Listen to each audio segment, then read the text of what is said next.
right, we are live in the newsroom here at Fox 5 DC. Welcome to our stream here in Washington. We're happy to be with you on this Wednesday, December 12th.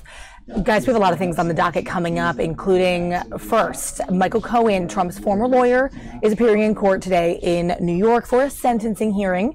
We're going to be taking that stream here and there when we do see him arrive at court in New York City. Also later, Vice President Pence is participating in a meet and greet with NASA. We'll show you some of that coming up around the noon hour here in Eastern Time, and a couple other things locally. We're going to come all the way back to Maryland, Prince George's County here. There's a lawsuit being filed on race discrimination within the police department in Prince George's. We have that press conference coming up really shortly in the next few minutes here in Maryland. One of our photojournalists is there to talk about this, and one of our reporters actually will be reporting on it later this evening. So more to come on our digital platforms and our website. But let's go over to that. And when we do have eyes on Michael Cohen arriving at court, we'll bring you that live from New York City.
I need a new clamp.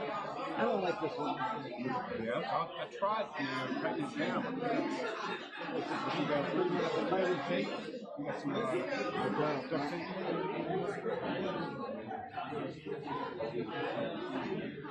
I might do that.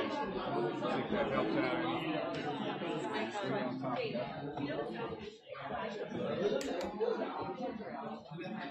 Good morning. We're going to get started in 5 minutes.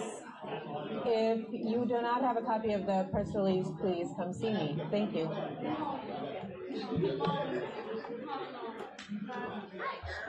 Lean on here. That helps. Here you go, great. I'm glad you made it. How do they make these things plastic? I hate it. I want some steel, you know? Stainless steel even better. Airplane grade. Yep. Aluminum. Lightweight, you know.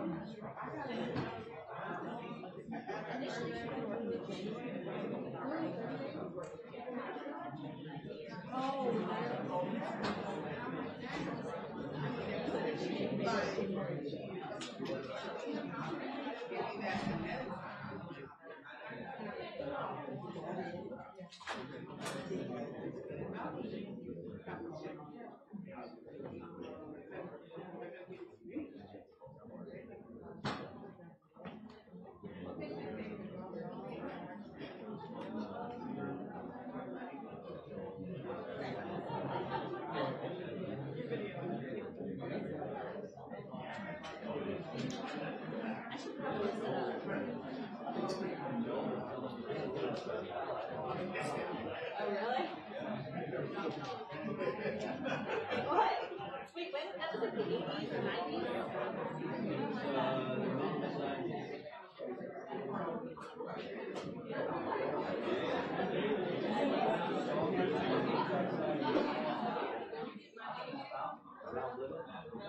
Hi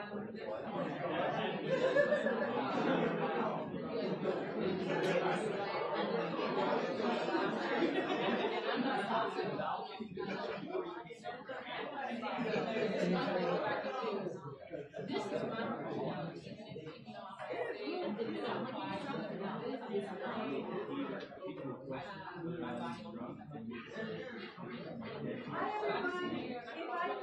we get started, we'd like all of the people involved in the litigation to please come to the podium, and their supporters. We're going to put our clients here in the front, and all the supporters behind them, please.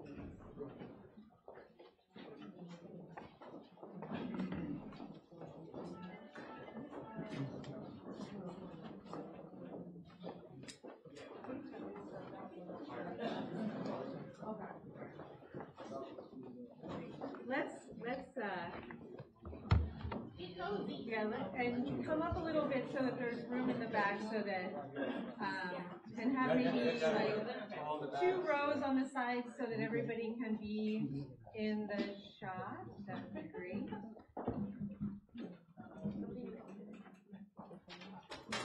Excellent. Fantastic.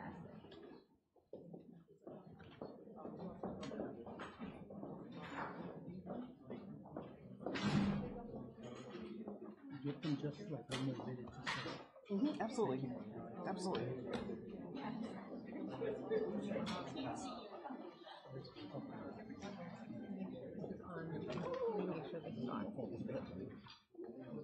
Can you test it for a second? We're starting shortly.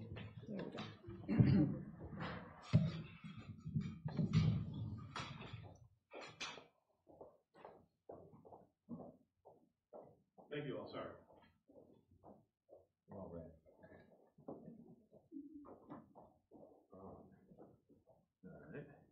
No pressure. Just someone hold on. Step 1. Okay.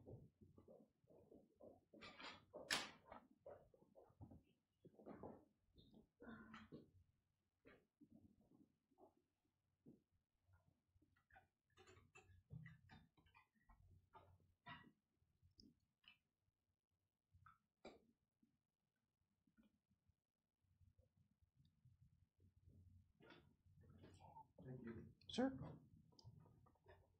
Good morning. I'm Dana Vickers-Shelley, Executive Director of the ACLU of Maryland. Thank you so much for being here with us this morning.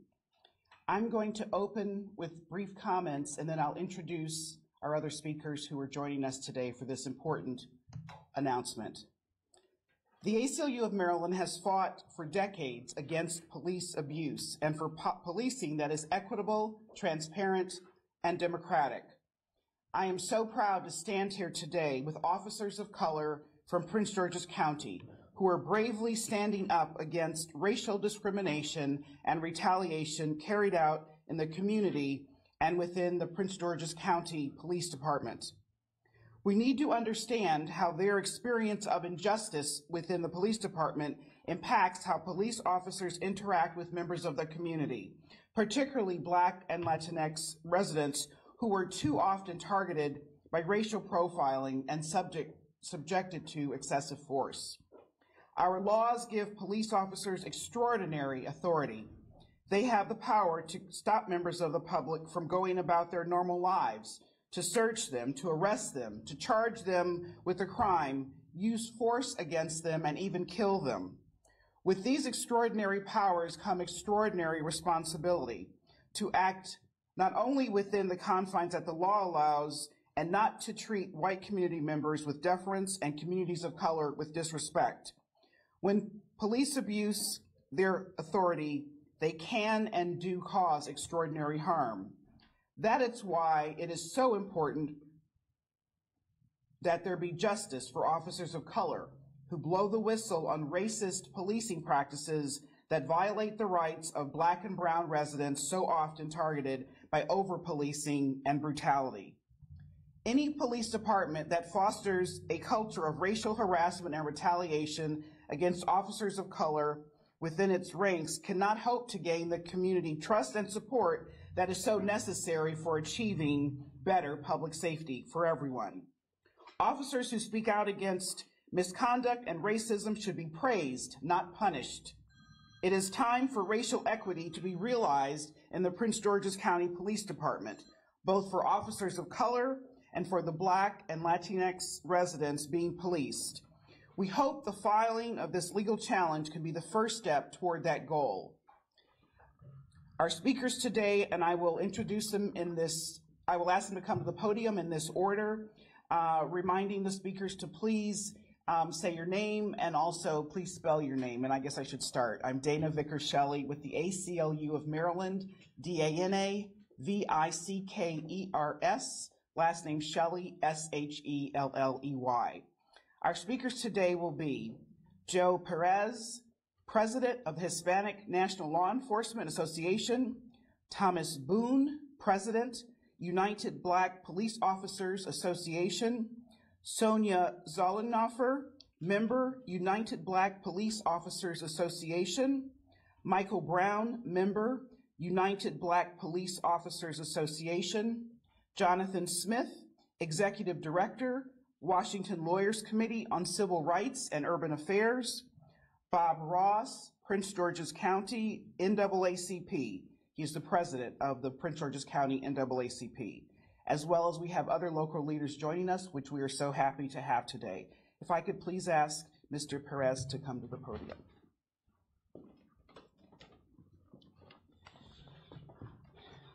Good morning. Thank you, everyone, for coming today. Great thanks to our attorneys, the American Civil Liberties Union of Maryland, the Washington Lawyers Committee for Civil Rights and Urban Affairs, and Arnold and Porter for all their help and numerous hours spent investigating our claims.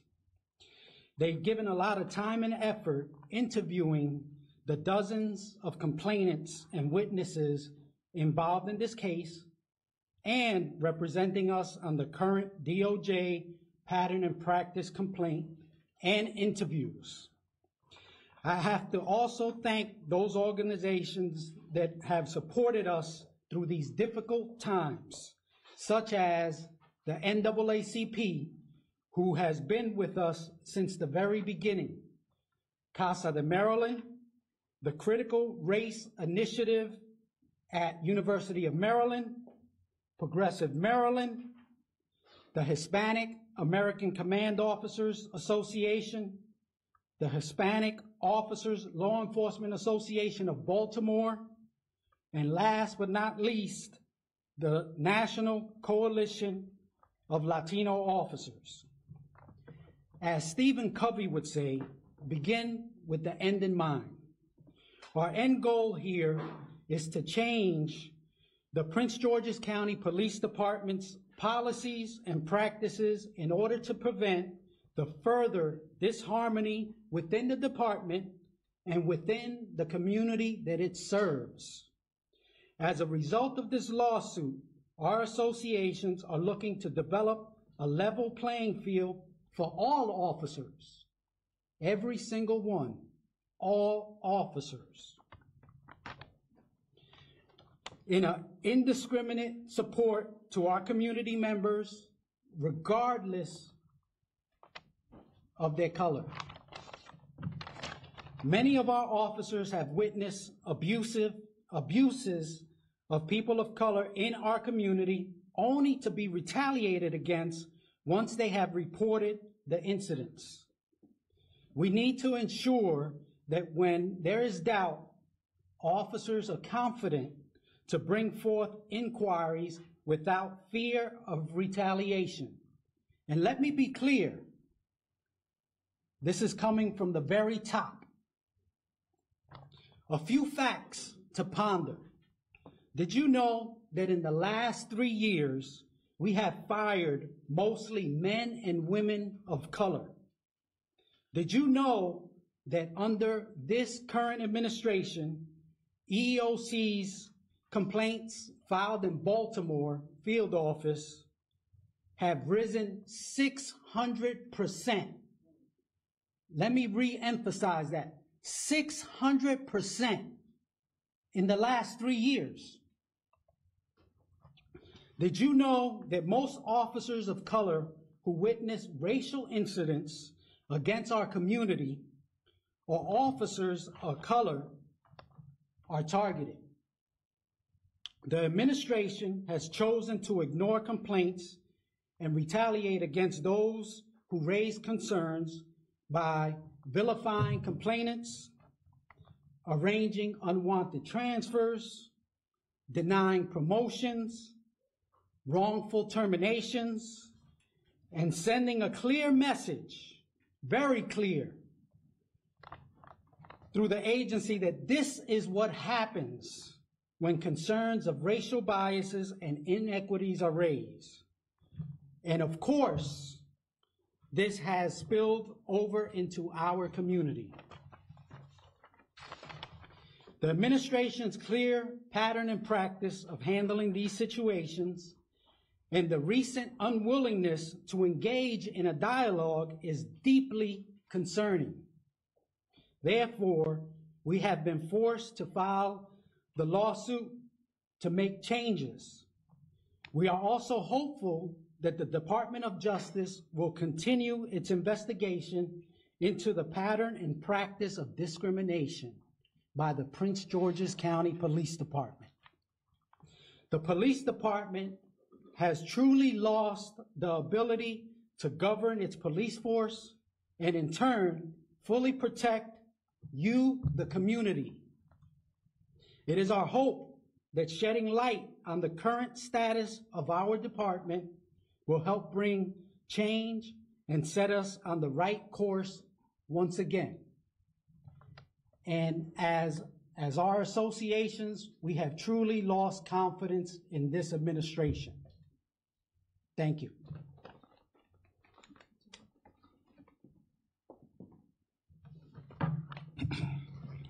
Good morning, everyone.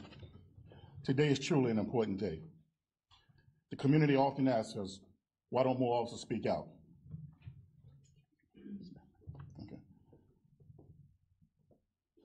My name is Thomas Boone, Thomas Boone. As I stated before, today is a very important day. The community often asks us, why don't more officers speak out against bad practices within the police department? Well, I like to say we have. And when we have spoken out, we have been met with intimidation, retaliation, transfers, and termination. We're asking that the police department, when citizens file a complaint, that they need to be equally investigated, treated fairly, and the officers need to be appropriately disciplined. We're calling on the police department to enact fair policies and procedures, and we believe an immediate change in leadership in the department is needed and necessary. Thank you.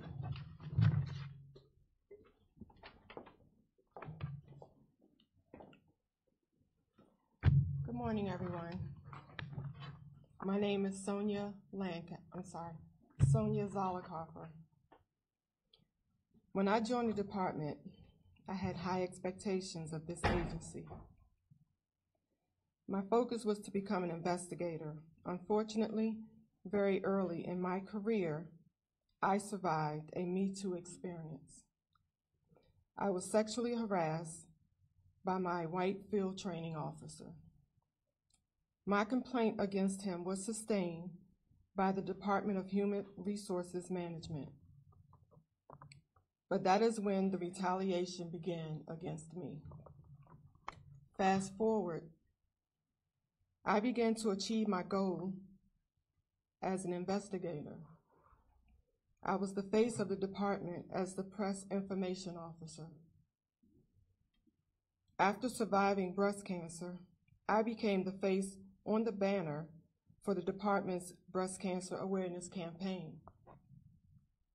Despite all the challenges I faced within the department and with my physical health, I continued to make a difference in my community, in this community.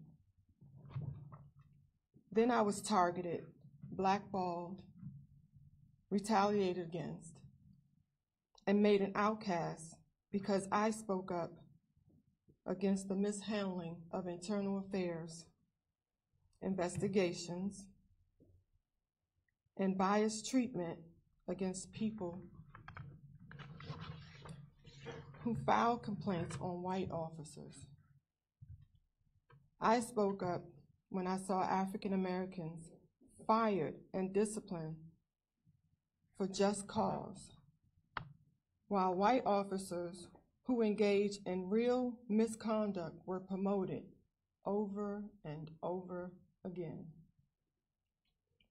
I took an oath to serve my community, this community, not to be a part of the police department and wrongdoing. Thank you.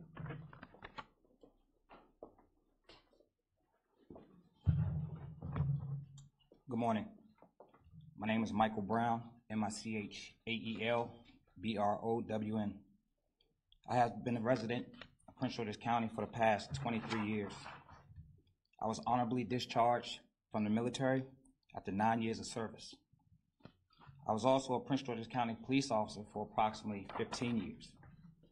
During that time, I received several letters of accommodation, several citations by the department, obtained the rank of corporal, and a recipient for the Bronze Medal of Valor for saving a citizen's life. During my 15 years, I worked as a patrol officer, Narcotics Division, Violent Crime Task Force, Special Operations Division, which is SWAT team, and Aviation Division as a tactical flight officer. I also was in charge of the Prince George's County Police Honor Guard for approximately 8 years. I was involved in an off-duty incident where I had to come to the aid of a citizen. At the end of the altercation, I was charged. To make a long story short, the AUSA Attorney's Office dropped my case after 1 year and 8 months. During that time, PGPD did not pay me. I returned back to work for approximately 1 year and was charged by the Prince George's County Police Department after all charges were dropped in Washington, D.C. I was found guilty by the Prince George's County Police Trial Board. The department did not have a victim or a witness to testify against me. I was terminated from the police department for helping a citizen whose life was in danger. I was targeted by top officials because of a situation that occurred over 10 years ago where I protected a black man, a total stranger, that was being assaulted by 3 white men. A comment was made by a top official during a meeting with the president of the Black Officers Association in reference to my case. The official stated that I would be terminated regardless. Let me make this clear. This meeting took place 2 years prior to my termination. This attack on me by a corrupt administration was unfair. One of the biggest issues regarding the Prince George's County Police Department is discipline when it comes to white officers and minorities. I took an oath to protect those who can't protect themselves. I was terminated for protecting a citizen. How have that affected me? Every morning I put my uniform out on the bed as if I was going to work, so my daughter would not think anything was wrong. This also put stress on my wife, who took the responsibility of head of household. The fortunate part is my wife was up to the task and accepted the challenge. I can go on for days about how this affected my life, but we don't have that much time. This lawsuit is to bring fairness and equality to a police department that have been corrupt for years. This lawsuit is for officers that experienced the professional racism before me, during my time, and after me.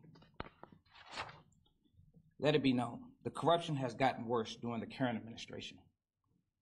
In conclusion, I expect the new administration to make many wrongs right. In so many words, a team is as strong as its leaders.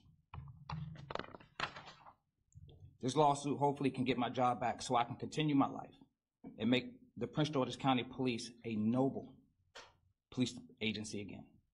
Thank you.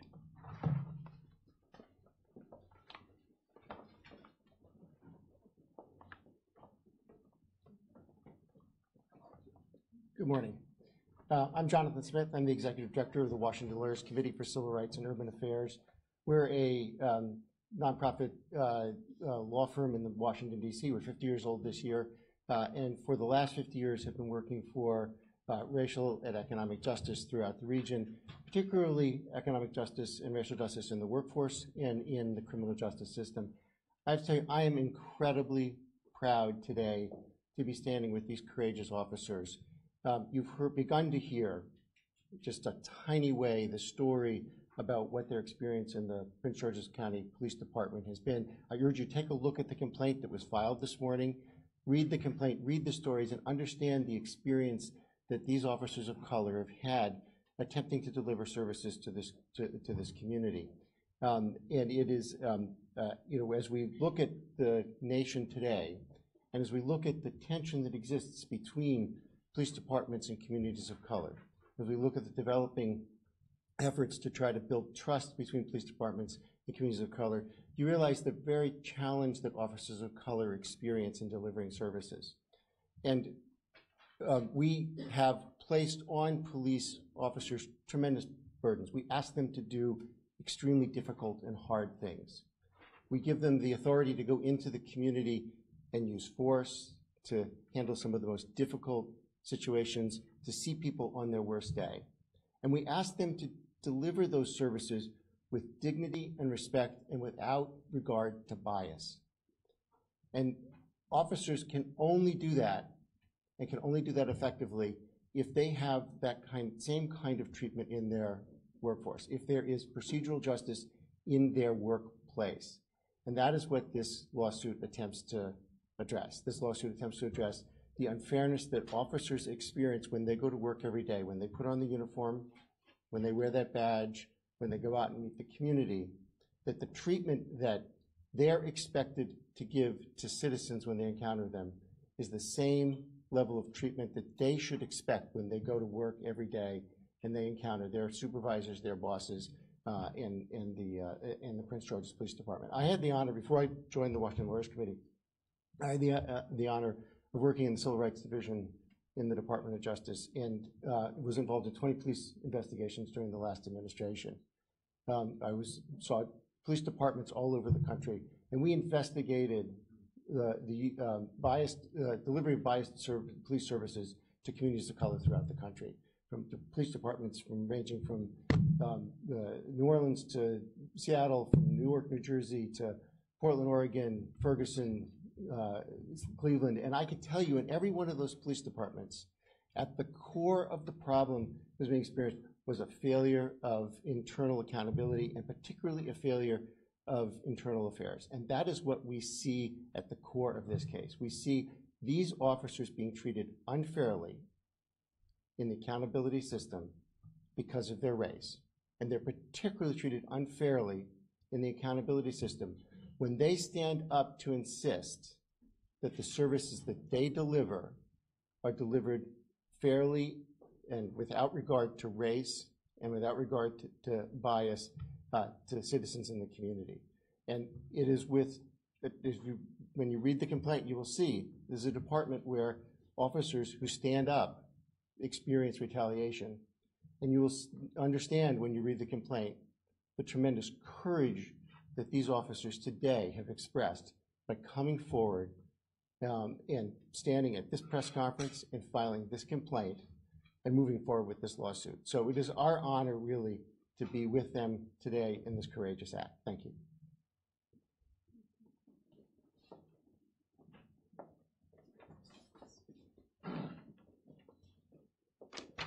Good morning. Bob Ross, B-O-B-R-O-S-S.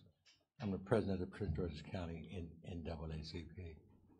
We have been working with the Hispanic Police Association, African American Police Association, for over 2 years on this, help bringing people in to get them to believe that they have a right to file a complaint.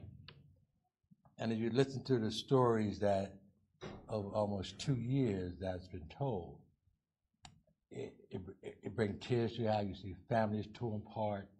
You see the Me Too movement violated within the department.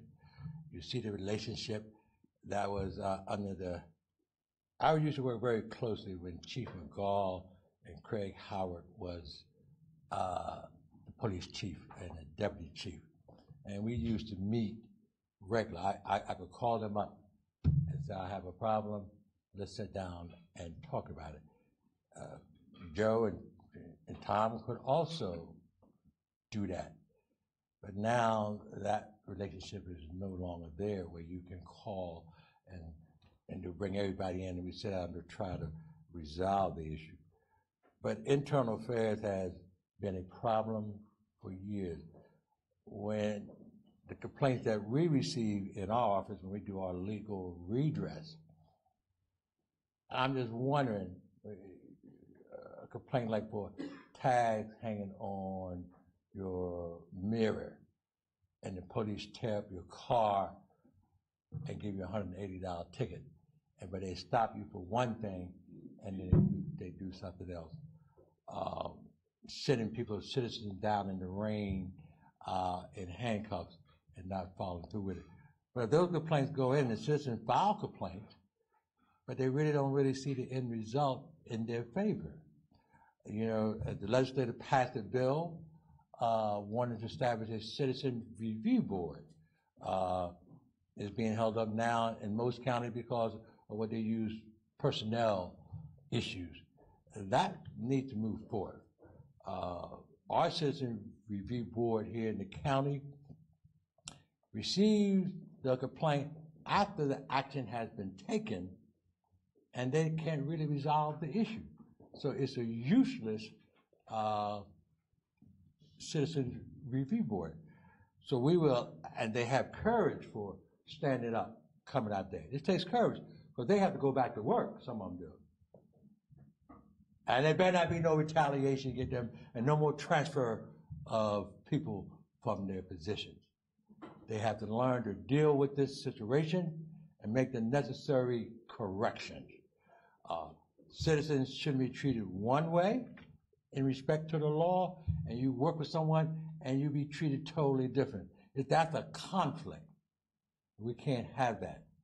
And after listening to probably about 100 people just coming in and their heart, and that takes courage. But they need all of us to stand behind them. Without the citizens, we cannot do this. And we need to speak up and follow this case all the way to its conclusion. And that means work. Thank you very much.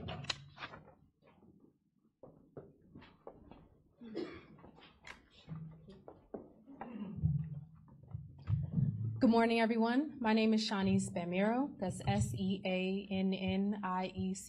last name B-A-M-I-R-O. I'm an organizer, community organizer with Progressive Maryland. And at Progressive Maryland, one of our largest campaigns is our Mass Liberation Campaign, a movement to end the criminalization of communities of color. And today we stand against racial bias in the police department. In addition to that, we also call on our county exec, our state's attorney, and our county council to hold our police chief accountable for the discrimination and retaliation that's going on in the police department.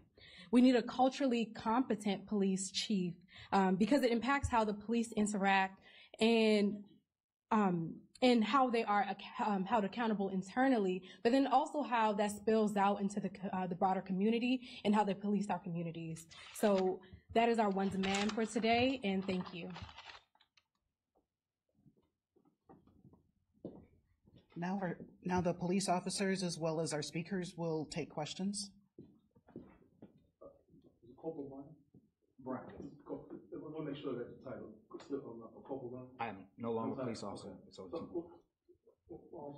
you mentioned that some of the heartfelt remarks that you would come back if leadership is changed. Why do that, sir? And I think Romero mentioned in the follow-up question, looking for the county executive and the state attorney to say, Chief Winston, you must go. All right. Well, the reason I will go back is because it will show the people that's there that, hey, one, nothing was done wrong. And I'm not going to run from the situation. I fought this situation for the past 4.5 years. It was definitely a stressful situation in my life, dealing with my family, financially, everything. Just to this day, I have not been able to get a job due to being terminated from a police department because it follows you. They make calls to let other agencies know that, hey, don't hire this guy. So it's a lot of vindictiveness with the department. So what I want to do is I want to go back to show them, like, hey, we can fight and we can win, and we're not going to give up. You answer this question, please? Is this a universe of officers? Are you representing in this lawsuit all officers of color on the Prince George's County Police, or are you naming individual officers that are in this? And depending on the results, is this to, whatever the results may be, are to benefit all officers of color on the Prince George's County Police? Our goal is that it would help all officers of color on the police force, and I'm going to ask our legal director, Debbie Gian, to come forward and answer some specific questions about the case. Yeah, in the lawsuit includes as plaintiffs numerous individual officers, but also the Hispanic National Law Enforcement Association and the United Black Officers Association. Both of those organizations are membership organizations that represent hundreds of officers within the department, and so they are acting on behalf of all of their members and on behalf of the organizations themselves to try to reform the department. Do you know with any certainty that the Department of Justice is still investigating? We do. How do you know? Because we're in touch with the investigators and they're interviewing officers. You know, on a regular basis, they've been conducting interviews of officers. Are they giving you an indication how close they are to making any sort of decision? No. The process is a long one at the Department of Justice, as Jonathan can confirm. Question for any of the officers, employees who worked under this administration. Can you speak to why it has gotten worse, or comment on a lot of you guys said it's gotten worse in the last administration. Can you say why? I'll speak to it, and I'll try to keep it as generic as possible. I started internal affairs as a police sergeant, all right? I was in internal affairs for about 6.5 years. I left internal affairs as a police captain. And during my time there, as a sergeant all the way up the ranks, I saw inequities in treatment. And as you'll see in the lawsuit, I raised some of those inequities in treatment in writing numerous times. In the past, all the way dating back to Chief Farrell, we have met with the various police chiefs, every single one. But even before the current administration took place, they decided that we are not an official bargaining group to deal with us. So this administration did not want to hear our concerns. And who wasn't an official bargaining group? Our associations. All of them? Yes. That's what the administration considers. And the way I take it is that minority groups are not important. We don't need to deal with the NAACP. We don't need to deal with the Hispanic officers. We don't need to deal with the African American officers. They're not important. And that's the same thing that happens to people in our community. And that's what I witnessed in internal affairs. And, you know, as you move up the ranks, you have a little more influence. And as a sergeant, there wasn't so much I could do but say, hey, this is wrong. And then as you move up the ranks, you have a little more influence to have an impact on your subordinates. So when I saw one of my subordinates, you know, going off the path of fair and equitable treatment for all, and I didn't care whether the person was black, white, Hispanic, I didn't care, all right? We need to treat people fair, and I think they all understood that. And that's where I had a little more influence. And then I moved up to the rank of captain within internal affairs, and I had just a little more influence. But the minute that this administration took charge, all right, all that influence went out the door.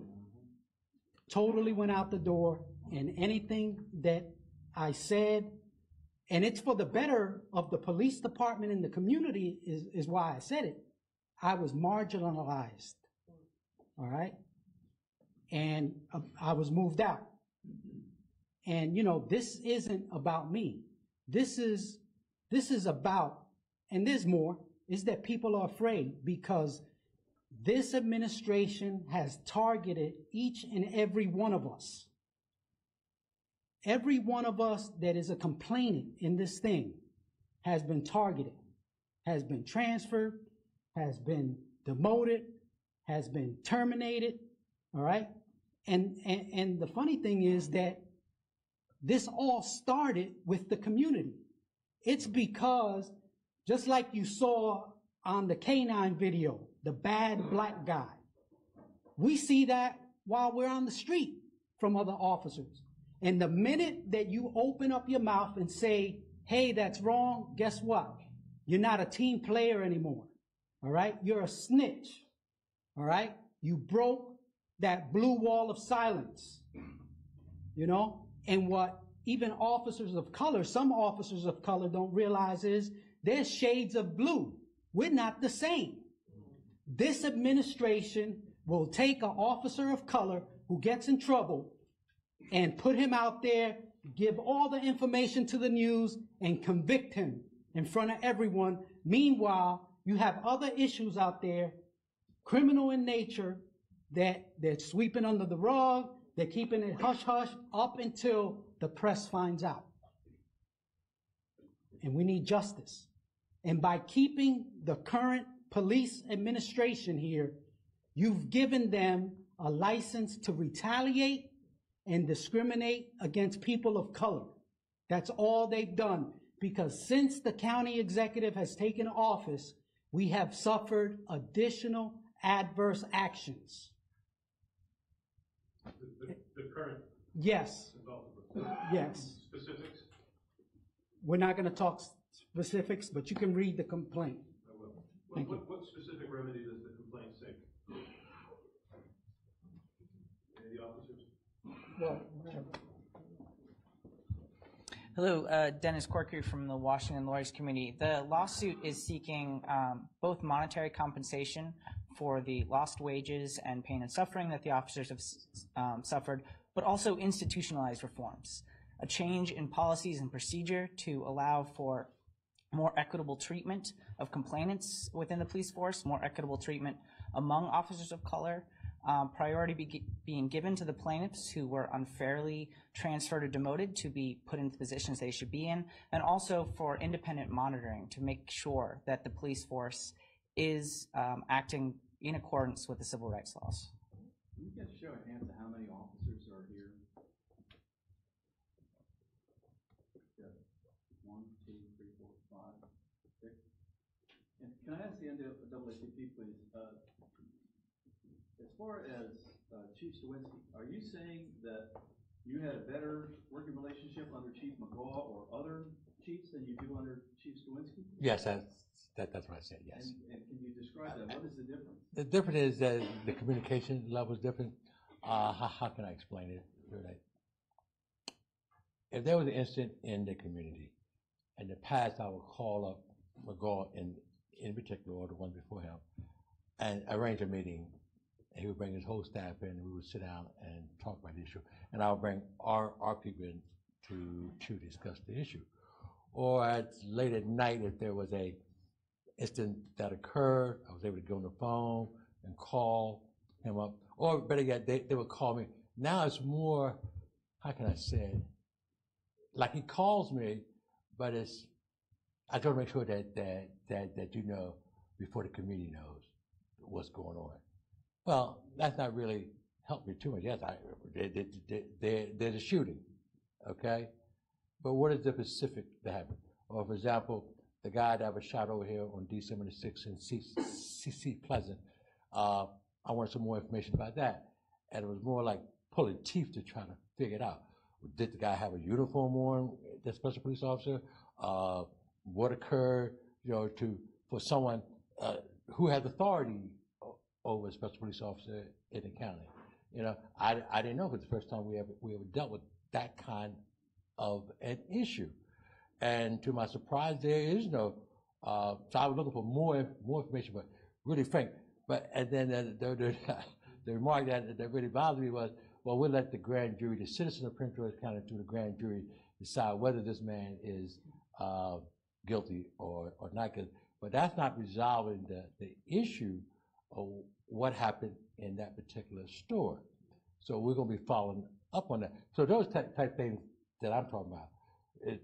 A real relationship. We can sit down and talk. We will have lunch together. You know, that's basically it. The administration last year said that they had formed some sort of panel to address these issues. Was anyone here involved with that? And can you address with, you know, whether you're obviously satisfied or dissatisfied with They created a task force. A part of this discussion to try to resolve some issue. After the suit was filed, not the suit, but with the DOJ, they put together this task force made up of community members. Now, we haven't met since March of this year.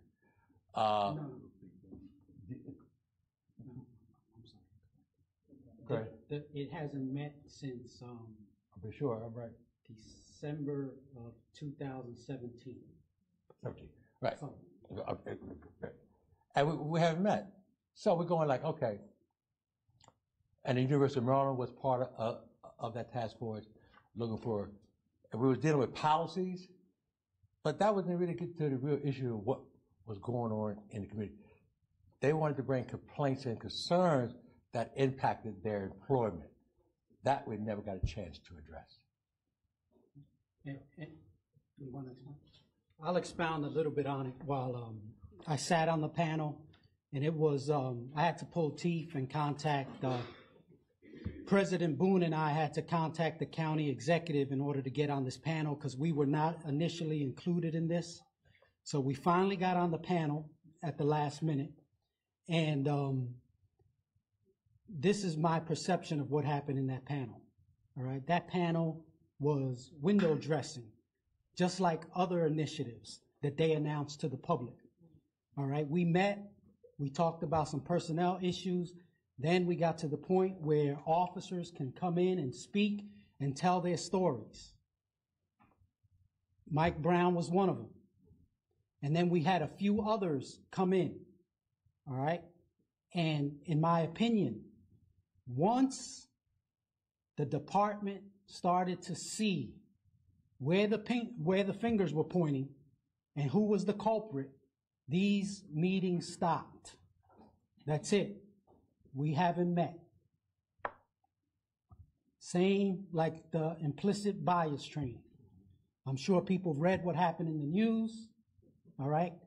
So you have to judge what's going on, not by me telling you, hey, I'm gonna do this, I'm gonna do this, everything is great, I don't know anything about anything, I have this. No, you judge me by the numbers. I mean, I'm amazed that, you can't hide the numbers. I can't tell you the exact number of people that were terminated, but I can tell you that if there were 20 in the last 3 years, there's probably only been one that has been white. The numbers don't add up. Our agency is predominantly white, all right? And I'm talking about, and again, I didn't sit here, I wasn't prepared with the stats, but you have approximately, 46 to 48% white. And then if you combine the racial minorities together, we're about 46%. That's Asian, Hispanic, African American. Why are officers of color being fired at such a high rate? Why have people decided to go up to Baltimore to file EEOC complaints? 600%. Come on. Just look at the numbers is what I'm talking about, And then the thing is that because the reason why there's so few of us up here is because there's a target on our chest. And the thing is that this administration goes after us without hiding it. And he sends the message throughout the entire police department that they're scared. We had several others on the lawsuit, all right? Some decided to get their own attorney, and there were some that are just afraid because they know what's going to happen. we are going to be targeted, is the bottom line. You know, and the thing is, like Mike Brown said, you know, we all joined the police force to protect the community. And when I see somebody calling a African-American citizen the N-word, when there's text messages about officers going into a African-American community and then sending a text message saying we ought to bring back public hangings. All right? They're not being transparent about that. All right? But that's all included in the complaint. We cannot just stand by and allow them to do these things. And when you do stand up, you're targeted. Is there anyone who can speak in Spanish about holding illustrations about some of what's been conveyed to you?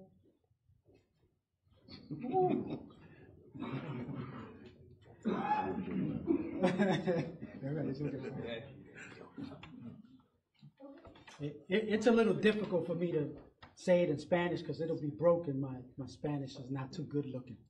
So Thank you. I apologize. We'll take one more question. And I want to ask if President Boone wanted to respond to any of the questions previously. So just, if there are questions, excuse me, if there are questions to me, and if it's not, I would like to kind of address something that that Joe, just so you'll understand that when you hear that, oh, this, I'm trying to fix this, all these problems are before me, that's not true. We personally went upstairs and spoke to the chief about a text, showed it to him. The individual who complained was transferred. The person who sent the text still stays in the specialty unit. I complained about hiring practices. I was the officer in charge of background investigation unit. Written documentation sent up and was recently transferred because I understand, what I was seeing was people of color, there were certain tactics that were being used to not hire them. And when I spoke out about it, I was just recently transferred. So it's ongoing. It's not past administration, it's this administration. When you're saying about people getting transferred, is it literally, I guess, just being, it's like a snap of a finger, so to speak? Just like that. Matter of days. Matter of days. 45 minutes. Mine was in 45 minutes. Have you met with Officer Brooks' administration yet? No, I have not. Did you request anybody? Well, we requested it prior to her being the county exec.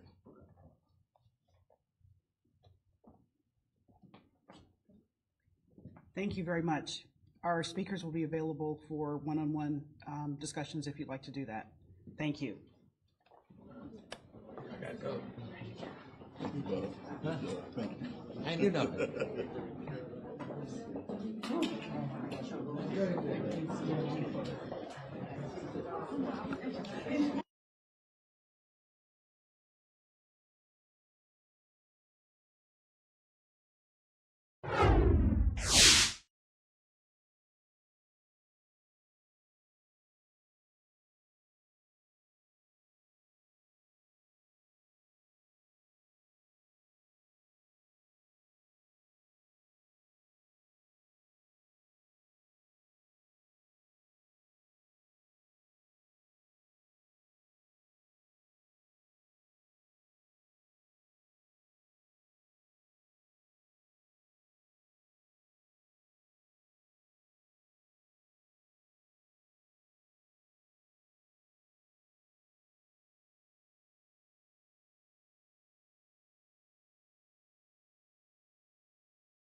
A world-famous Christmas market in France becoming a chaotic scene of gunfire late Tuesday evening, local time.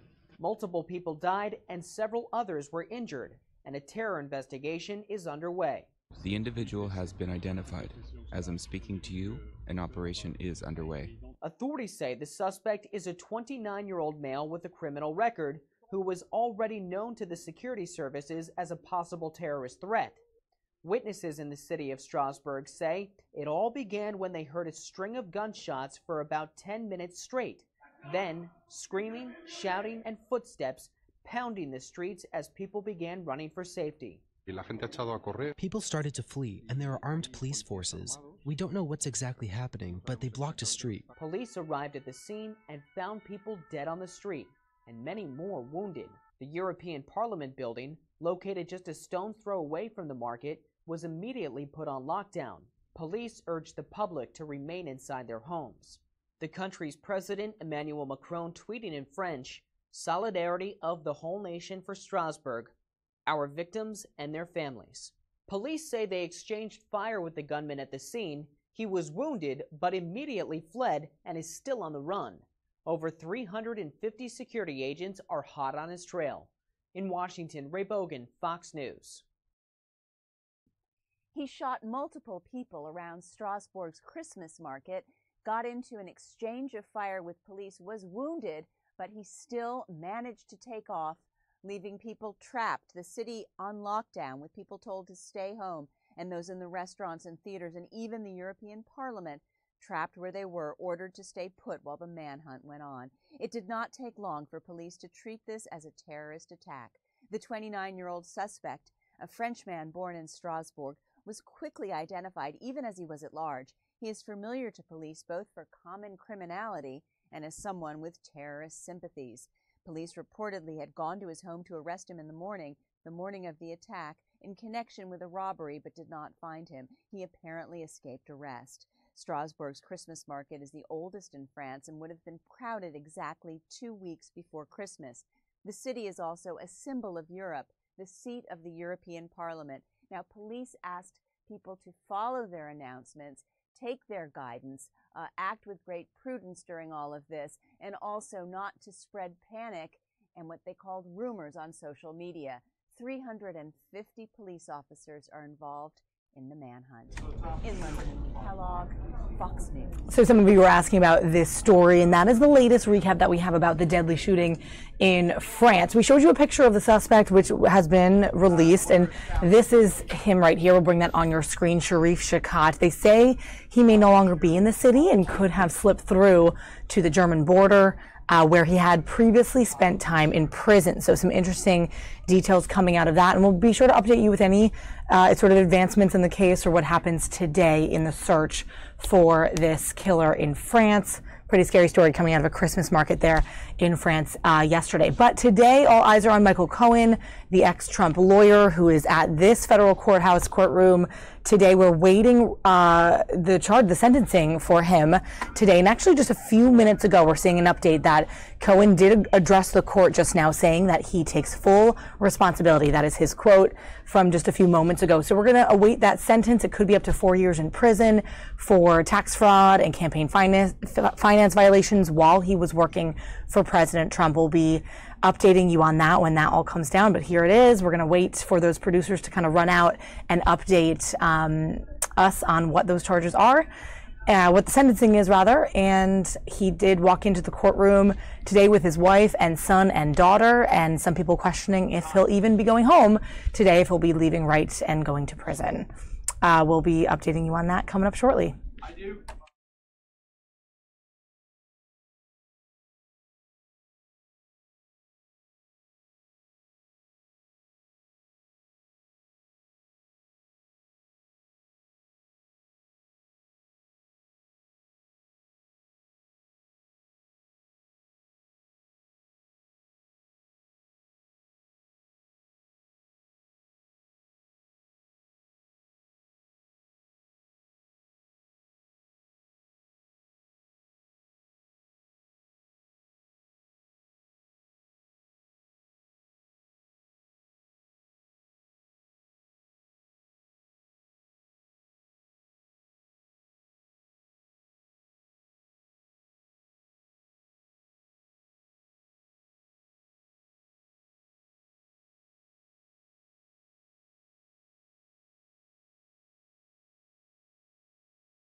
President Trump's former longtime lawyer Michael Cohen heading into court in just a few hours for his sentencing. He's charged with paying an adult film actress hush money on behalf of the president, evading taxes, and as of last week, lying to Congress about his work for the president in Russia, all of which he has pleaded guilty to. Friday, documents were released from the special counsel's office saying Cohen had been extremely cooperative in their Russia probe investigation and recommended a lighter sentencing. Prosecutors from New York saying the opposite, and in a sentencing memorandum suggesting a substantial prison term. Some House Democrats calling the memo a bombshell. Not only for what it says, but what it shows about the evidence that the Southern District of New York has to corroborate the claims that Michael Cohen is making. Others in Washington say the real issue at hand is how all of this links back to the president and the Russia probe. Probe has yet to uncover facts that are indicative of any criminal behavior on the part of the president. I do look forward to him wrapping it up, to figuring out where he's going with this, but as of yet, we haven't seen any evidence of criminal wrongdoing by the president. The president still maintaining no smoking gun, no collusion. Ultimately, it will be up to a federal judge to decide Mr. Cohen's fate. Some lawyers are saying we can still expect more cooperation from Cohen later on in an effort to reduce his sentencing. In New York, Mike Tobin, Fox News. All right, so those are just some of the details of what we are coming up on shortly. The sentencing for the former lawyer for President Trump, Michael Cohen. We have a podium shot right now. They're getting ready to obviously bring this information to the masses. They're going to be running out what is happening, and we have a little bit of update. Like I mentioned, he already addressed the court, saying that he took full responsibility. The judge saying that this is a serious offense against the United States, and this should all be coming down very, very shortly. So we're going to bring you this shot and await what we will find out as Michael Cohen's fate. Take a look.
Hey, Tom, you think I'll go there or there?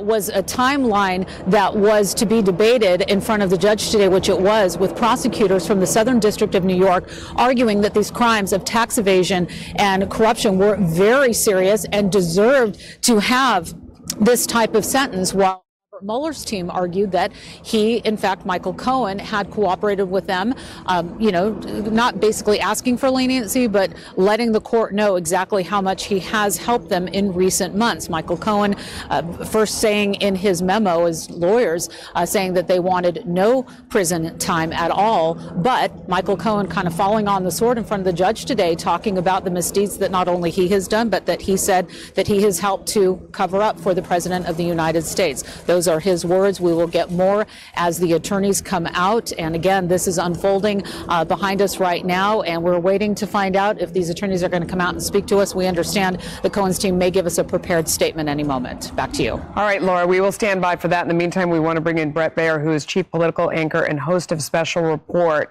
Brett, some had speculated it could be as much as 4 years, 48 months. Instead, he got 3 years. What do you think the reaction will be? Well, listen, this is the lower end of the sentencing guidelines, but it's still significant, 3 years. Just some reporting out of the courtroom that as the judge read the sentence, Judge Pauly, Cohen apparently closed his eyes and shook his head slightly as if in disbelief.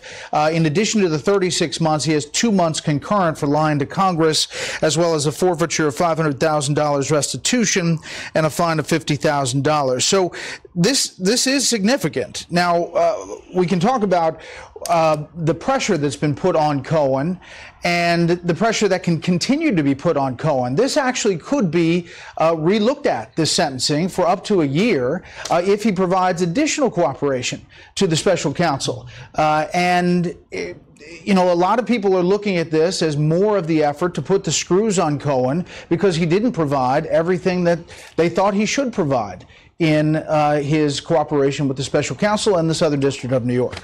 But there are others who take the flip side of that and say that you don't sit down and sentence someone until you are done with the whole procedure, and you wouldn't rely on their testimony after the point that they've sat down and been sentenced. So Sure, you could kind of argue the other side of it. He's already given it up. Definitely. But he's not a great witness to begin with, Melissa. I mean, he obviously doesn't have a great track record with the truth, and he's obviously pleading guilty to lying multiple times. This could be part of, and this is speculation, part of the prosecutor's efforts to increase the pressure on him, perhaps. Maybe not, but in the filings, the U.S. Southern District of New York clearly had a problem with how he acted and really wanted to not give him a break, even though he did cooperate with the special counsel. And as people look at this sentence and they look at 3 years, you don't want to just look at it through the lens of this is about those campaign finance violations. There were a lot of things that we learned along.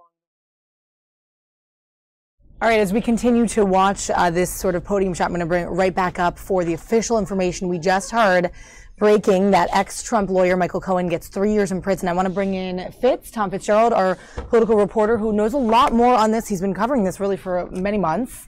Let's bring in this shot again because they're about to talk to us. But bringing in Fitz here. Fitz, what do you think the reaction will be to this? It's a little bit less than he was facing. Which camera are we on? Let's go. There we go. Number 2. He could have gotten up to 4 to 5 years in federal prison. Yeah. This sentence of 36 months is less than he was exposed to under these things. Remember, in addition to the charge of lying to Congress, one of the most serious charges in this was the tax evasion charge. Mm-hmm. What this does now is open up a whole new world of exposure theoretically to the president, because now you have his former personal attorney having taken this plea, and the president was only referred to in these court documents up until now as individual one. So we have to follow where this goes at this point. Yeah. I'm keeping an eye on the door, because what we're curious about right now is whether or not Michael Cohen is being immediately reprimanded to federal custody, right, or whether or not he is going to be giving a date to start his sentence. And that is of a lot of interest to a lot of folks right now, because there were some people going around this morning, one of the pundits on Fox News saying Michael Cohen probably ought to bring his toothbrush to the courtroom today because he might be going to prison immediately. Last week when Michael Cohen admitted to lying to Congress, the president almost immediately took to Twitter and said that Michael Cohen was lying. The president and Michael Cohen are in agreement on that point. Michael Cohen admitted in court that he lied. But according to these statements, I'm just going to go over, forgive me for reading. Sure. Some of this stuff was that he had said that he did it out of a loyalty to the president to cover up his crimes. So it's almost like he's putting it back now on the president. I mean, he is. Well, he's a cooperative witness. He's turned state's evidence for the prosecution in this at this point. I'm just trying to go over this right now to see if there's any new developments. It'll also be interesting to see if the president tweets during this time, so I'm going to kind of keep an eye on that too as we look. Well, what we're expecting is that the norm with the president has been that when a development comes up in one area which is concerning to the White House, the president will try to pivot the media attention to something else. So kind of what we're on standby now, and we've seen this as a pattern over the past 2 years, is that if something comes up in one area, the president may have something to say about another area. So stand by as to whether or not we're going to hear something about a possible government shutdown today. Yes, or that's any right. kind of deal on what we saw on display yesterday in the Oval Office. Clearly, right now, though, this scene in New York City has to be tantamount on the administration's mind. Keep in mind over just what's happened in the last week. The president is losing his chief of staff in the next couple of days. He just named a new nominee for Attorney General. That Attorney General is going to have oversight over Special Counsel Robert Mueller's investigation. There aren't a lot of places left to go in this. Plea letter was filed yesterday by Michael Flynn's attorneys. And as we know, Michael Flynn has taken a guilty plea. Paul Manafort last week was accused of not adhering to the terms of his plea agreement with the special counsel's office. So a lot of the moving parts in this have been moving for some time. Whether we're closer to the end than we're beginning, that's the big question right now. Now that he has a prison sentence on Donald Trump's personal attorney, where do these investigations go from here? And when I say Donald Trump, I don't mean that disrespectfully. I mean that as a way of differentiating between this activity that took place before he was president and then that which was taking place after he was president. One of the key admissions in this by Michael Cohen today was that he engaged in this activity during the 2016 presidential campaign. Why that is important is because of federal election law. The president has been arguing that these were personal arrangements made by Michael Cohen. At one point on Air Force One, famously, he said that he knew nothing about the payments. It later came out that he did in fact know about the payments. In fact, Michael Cohen provided an audio tape that was released to the press of the two of them discussing it. So what the reaction out of the president today about this is going to be interesting to watch. Will he go after Michael Cohen again as he has in the last few days, saying that Michael Cohen was simply doing all of this and saying all these things to get a better deal? Or will he pivot to another issue? Remember, Michael Cohen doesn't get off scot-free here. 3 years in federal prison is a serious, serious sentence. And a lot of this comes from the case that was built by the New York Southern District of New York U.S. Attorney's Office. That's where this case on these payments regarding Stormy Daniels and Karen McDougal came from. The Robert Mueller portion of this case had to do with lying to Congress. So Mueller's team had recommended no prison sentence for Cohen because of his cooperation. The U.S. Attorney's Office, Southern District of New York, did not share that position. In fact, they say that Cohen actively tried to cover this up when they were investigating this. So interesting. The combination of this right. is massive. Where this goes from here is anybody's guess right now, but it's moving closer towards the president himself. Right. And so that is really the big question, where this goes from here in the future and how it affects his popularity, President Trump's popularity, and how he goes into 2020, right? We know he's going into... Well, throughout this, this has been something that the president has dealt with from day one. It seems to have never affected his popularity amongst his own core supporters. People, right. This is not a new story. This has been going on, we're going into 2019. So we're going into 3 years. Close to, right. Of this at this point. So, the president has been able to maintain strong popularity amongst his own core voting bloc. But a new world starts in Washington next month. We saw it on display yesterday with what happened in the Oval Office. There's going to be a divided government. The president has not had to deal with that up until this point. And now, with this, burgeoning development in the, Russia investigation, this, being a product of that, there's a lot on the president's plate at this point. And, not the least of which, he still doesn't have a chief of staff, and he has 3 weeks to go before John Kelly's supposed to pack up his box and walk out of the West Wing. A lot going on. Yes, there is. And we're just hearing a little more details about what's coming out. We're waiting on the official sort of statement. What's remarkable about this as well, too, is that you consider Michael Cohen, before he met Donald Trump, was, kind of an average New York lawyer. One of the court filings said he averaged about $75,000 a year, very small private.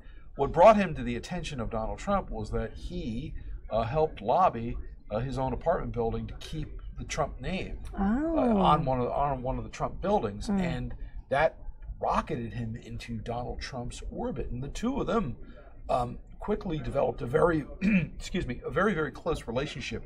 At one point, Michael Cohen was fond of saying that he would take a bullet for Donald Trump if he had to.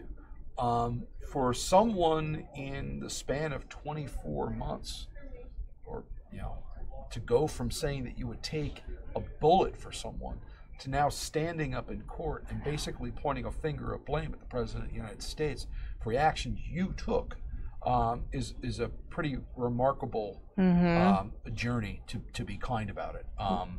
The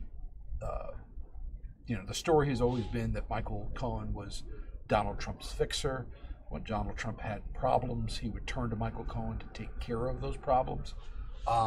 This is, in some ways, a remarkable disillusion of that relationship between these two men, which, from all appearances, up until recently as this summer, was quite close. But Cohen had begun to feel frozen out by reports, and by the end of the summer got to the point where he had realized he had either better take this deal from the U.S. Attorney, Southern District of New York, and the special counsel later on, or that he was going to be facing a much more serious jail term had he gone to trial, had he been found guilty. Right. So we'll await this coming up, and of course this is all amid a possible government shutdown that we've been talking about. We're going to see sort of where President Trump goes from here, what he'll tweet about today, if anything. And I know you're kind of covering that today a little bit. What could happen there? Well, you know, on the face of it, they seem like separate issues, but you know, nothing's really not unconnected these days. Right. You know, as we were saying a moment ago, this is a president and a presidency who has been quite adept at being able to change the subject when it needs to. You know, the president has a deadline of midnight next Friday by which he and congressional leaders have to come up with a deal. Otherwise, the government is going to partially shut down. You know, there's no way of knowing as we sit here right now whether or not, you know, this scene in New York is going to spur action here in Washington to get a deal done. But if past is prologue, the president does like to tend to kind of switch gears when the media machine is kind of moving in one direction or another. Right. So, all right, we'll be on the lookout for that. And we're just hearing from our network, no indication on when this is all going to happen. So it could be in the next few moments. It could take a little bit, but we're going to keep our eye on it. And yeah, thank you, Fitz. I'll tell you what you can look for at these microphones. There's no guarantee that anybody's coming out to these microphones. Having stood in front of federal courthouses for years with a big bank of microphones, that doesn't magically make them appear as much as we would like them to. It doesn't really work that way. It's likely that we would hear from Michael Cohen's attorneys. It may be less likely that we would hear from the U.S. attorneys. Simple reason being is this investigation is still underway, and the hallmark of the Mueller investigation throughout has been silence. There has been no Robert Mueller press conference. There has been no Robert Mueller statement. Even on the other cases where we have had guilty pleas or resolutions. This, I believe, is his family, his wife, daughter, and son. I only recognize it because we saw them earlier kind of walk in. So it looks like there's a car up front. He may, I believe we saw his wife coming out this morning with some kind of boot. I did see that, right. It was wife or daughter with that. So it looks like they just got into a car, possibly. We have a couple different shots here. The door is still open, so... There they are, going in. You know, I can tell you from being in these federal courthouses when pleas have been entered and accepted, there is quite a deal of paperwork you have to do after you have entered a plea and after you've been sentenced, as Michael Cohen has been this morning. You are put through a battery of both bookings. You're remanded to federal custody. Whether or not there's an appearance date or not, but it appears we may be seeing some more of these folks coming out here in just a moment outside of the federal courthouse in New York City. Now, we should also point out to folks the reason why they didn't see any of this on television. The way the federal courts work is that there are no cameras or recording devices allowed in the U.S. federal court system, and that is where this is taking place this morning. And there he is, Michael Cohen. Where is he, right there? Yeah. Oh, yep. I'm going to take that shot. Kind of walking there through the crowd, not... Okay, so Michael Cohen not addressing the media today immediately in the car. He will have to report at a later point for his prison sentence to 36 months, 3 years in jail today as a result of the guilty plea he entered on 9 federal counts, including federal tax evasion and lying to Congress in illegal payments during the 2016 election. And there he goes, just like that. Wow. I think we probably should stay with this scene here. I think we will. Yeah, I think we will. We may be seeing some activity with the microphones in a moment. Obviously, lots of just security presence, media, people about the courthouse there. Well, you know, what was remarkable about that was Michael Cohen's statement in court was pretty remarkable for a man who was as close to Donald Trump as he was for years. Basically, you know, laying the blame on a lot of this. It looks like there's if you take edit 5 out right now. Yeah. So trying to see. This one? Oh, this one. Yeah, this is one. It's 7. Do we have audio on that?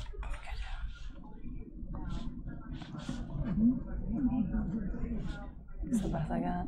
Oh, wait, there we go. Should we take Avenatti? No sound there. To the conduct of Donald Trump. Let me be clear. Michael Cohen is neither a hero nor a patriot. He lied for months on end about his criminal conduct and the role of the President of the United States. He lied in March, he lied in April, he lied in May, he lied in June, he lied in July, and only until his back was against the wall and he faced significant prison time did he decide to, quote, come clean. He even lied to the office of the special counsel in July of this year. Michael Cohen is no hero. He is no patriot. His choice, time and time again, was to degrade my client, seek to intimidate her, call her and me liars, and seek to degrade the office of the presidency of the United States by seeking to buy effectively an election. This is an outrage. He deserves every day of the 36-month sentence that he will serve. And I will also note with great irony, Michael Cohen will report to federal prison exactly 1 year after we filed the case on behalf of Stormy Daniels. Michael Cohen was sentenced today. Donald Trump is next. Thank you. Yeah, interesting. So Avenatti there, of course, speaking on behalf of Stormy Daniels. Are we going to hear from Michael Cohen's lawyers then? We were talking about they may be the people that we hear from. That was a remarkable statement by Michael Avenatti to say that the president is next. The president has not been charged with anything. We should insert some what we call it, a framework into some of those comments he just made.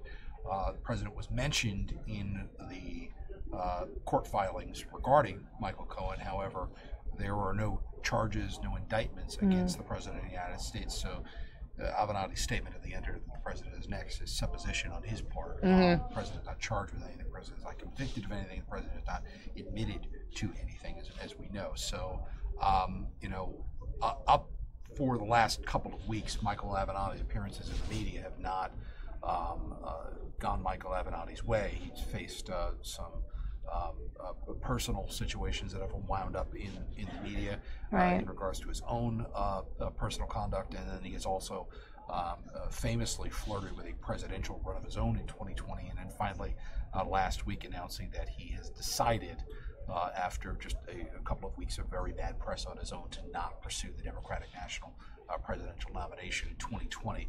He's kind of reassuming the role that everybody was introduced to him a year ago when all of this broke, which is as Stormy Daniels' attorney. And even as recently as a couple of weeks ago, Daniels and Avenatti themselves were at odds when Daniels had come out publicly saying that some of the bills that Avenatti had racked up for her were not with her approval. So they appear to have patched up whatever was dividing them at one point. Michael Avenatti, as you see back there with the microphones, back at Stormy Daniels' defense.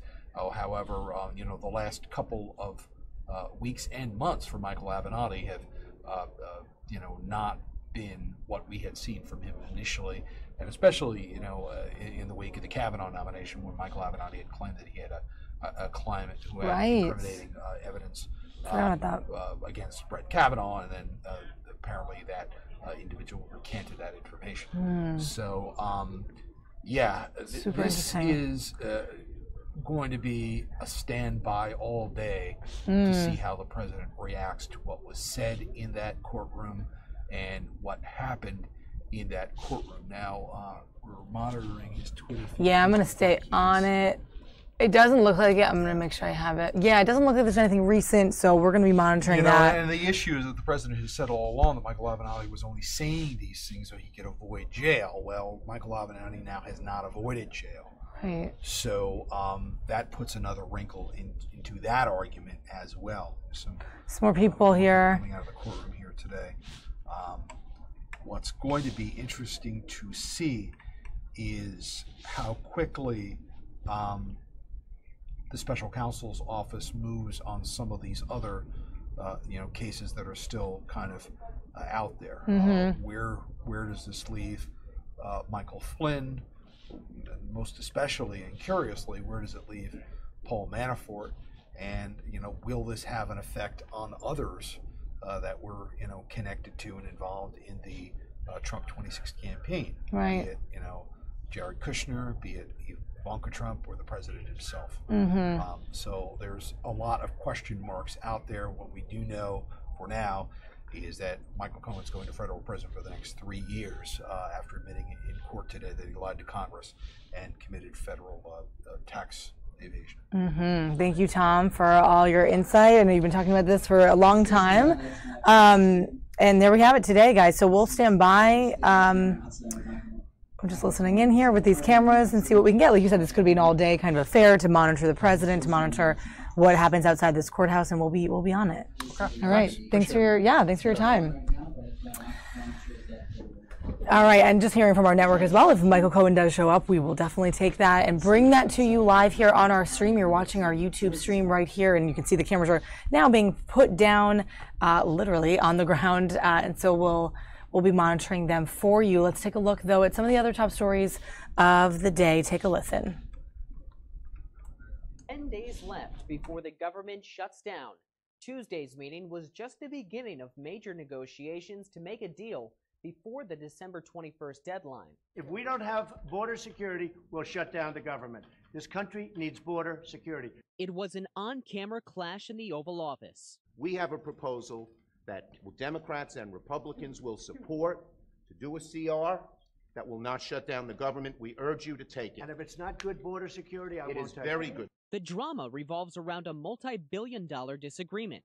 Democrats say they'll give President Trump $1.3 billion for a wall and increased border security. The president wants $5 billion and isn't settling for less, even saying he's willing to let the government run out of money. Because we're closing it down for border security, and I think I win that every single time. Ultimately, President Trump described it as a good meeting. When the press left, we had a fairly long meeting, and we really discussed a lot of great subjects. It's hard to negotiate with cameras in front of you, and I think it just draws people to their own corner and keeps the world divided. But legislators had mixed reactions to the president's willingness to allow a government shutdown. Not blameless, but this is a request that's merited by the needs on the ground. I don't know what he thinks he gains by a Trump shutdown. Sources tell Fox News House Republicans may soon pass a bill that would give President Trump his $5 billion for border security, which could put pressure on the Republican-led Senate to do the same. In Washington, Ray Bogan, Fox News. God! God! God! Double murder suspect Damon Kemp screaming as he's wheeled into court, shouting at the judge as he tries to speak. I've reviewed your arrest warrant to determine whether there's probable cause for your arrest. I've appointed the public defender to represent you, so you have a lawyer this morning. His eyes darting around as the judge tells him he's staying behind bars.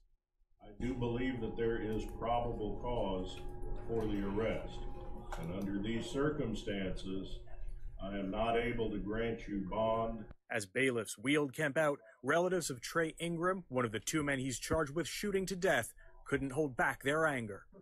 Why would you do that to Trey? I fed you. Trey fed you.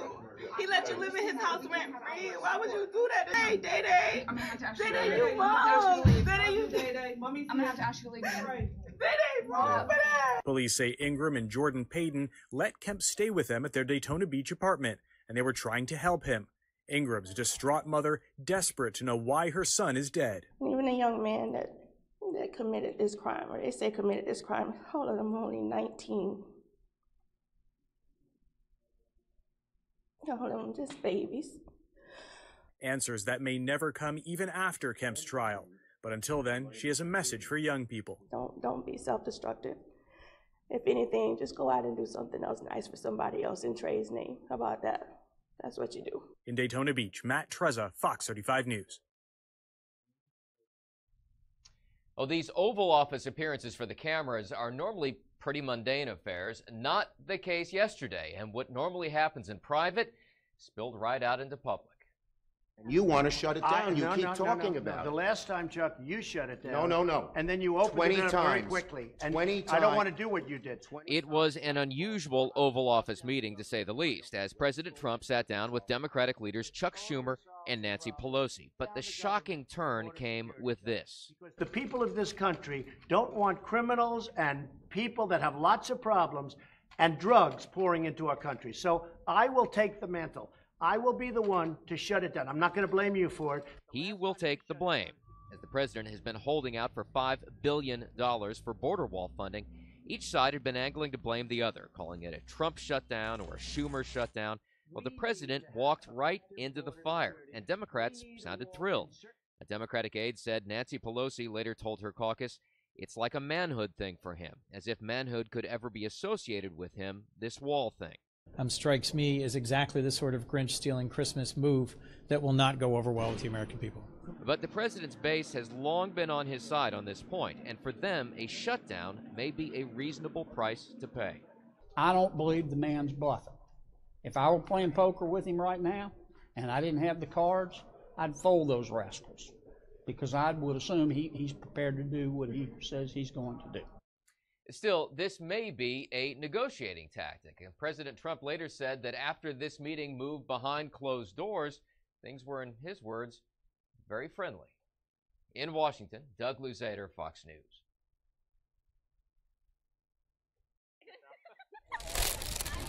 We'll hang it right there. Everyone was in a festive mood. Everything else is looking pretty good. About 25 volunteers with Florida Power and Light spent nearly 2 hours transforming the outside of this Bradenton home into a holiday wonderland. And as you can see here, we've installed thousands of LED electrical lights that are energy saving. Strings of lights were put up around the house, around the light pole, and even in the palm tree with a little help. The house belongs to the Landis family. The power company teamed up with Goodwill Industries to select Army Sergeant Chris Landis for the free decoration makeover. The really neat thing about Chris is every job that he's had since he left the military is to help other veterans. But Chris is a disabled vet. It's a service-connected disability, and it results in a chronic pain condition. So Chris should not be up on ladders decorating. Wife Jenny was in on the surprise, and it was a tough secret to keep. I was so excited. I've kept it from him and the girls for almost 2 months now. He has no idea. I know he doesn't, because he can't keep a secret for anything. As soon as the sun started to set, Chris and the girls got home. The 36-year-old veteran was beaming as he took it all in, and the organizers explained what exactly was going on. My elves and I have decorated your house for you. The family also got the added surprise of $1,500 in gift cards. It's definitely a December this family won't forget. I just wasn't expecting it. I'm usually involved in doing this for other people, and it's nice, but it's different because I'm usually on the giving end. All right, lots in the news concerning NASA as of late, and right now the Vice President Mike Pence is at NASA to participate in a meet and greet with employees. Take a look. It is great to be back at the headquarters of NASA at the dawn of a new era of American leadership in space, and you all are making that happen. And I want to bring greetings from another great champion of NASA and a great champion of going farther, faster, higher in every aspect of American leadership. Let me bring greetings and thanks from the 45th President of the United States of America, President Donald Trump.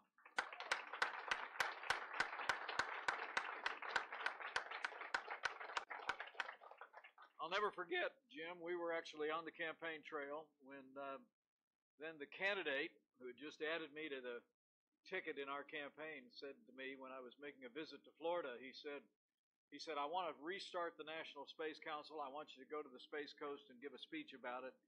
And he said, would you be interested in chairing the National Space Council? And I said, would I ever?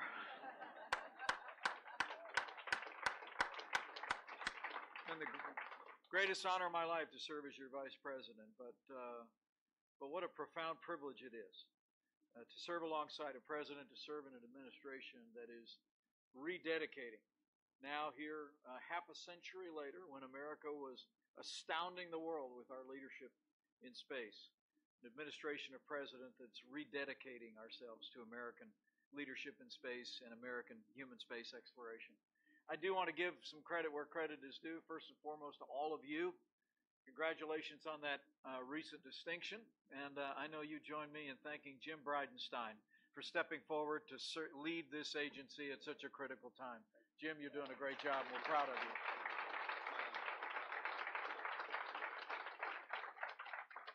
I have to tell you, there was a great moment the day that Jim was sworn into this position. He brought his family by for a photo op. Maybe you've heard that story. He brought them by the Oval Office, and he had Michelle with him, and he had 3 little kids with him, and it was supposed to be about a 5-minute deal. But that was before he realized how interested President Trump is in space.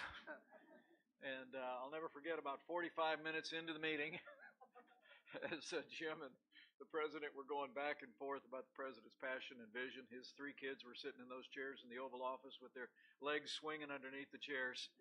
I think, Jim, you got a real good feeling for the passion this president has, all from the Oval Office all across this government. And we're so grateful to each and every one of you. I said it's a new era of American leadership in space, but I'll tell you what, it's amazing to think of just recent accomplishments. Last week, you reached numerous milestones, beginning with the successful arrival of the OSIRIS-REx satellite at the asteroid Bennu. Give yourselves a round of applause for that. We also saw the start of Expedition 58. American astronaut Anne McClain and the crew flew safely to the International Space Station, and we're proud of her. We're all relieved. I know we breathed a sigh of relief when Nick Hague and Christina Hammock-Cook returned safely from the aborted launch. But I'm very pleased, because I've been bothering Jim about it, to hear that Nick and Christina will be headed back to space this February, and the mission goes on. You'll give them our backs. And of course, last month the world watched as NASA did the impossible again when the InSight lander touched down on Mars, and America is still the only nation on Earth to safely land on Mars. Congratulations, NASA. What a great day.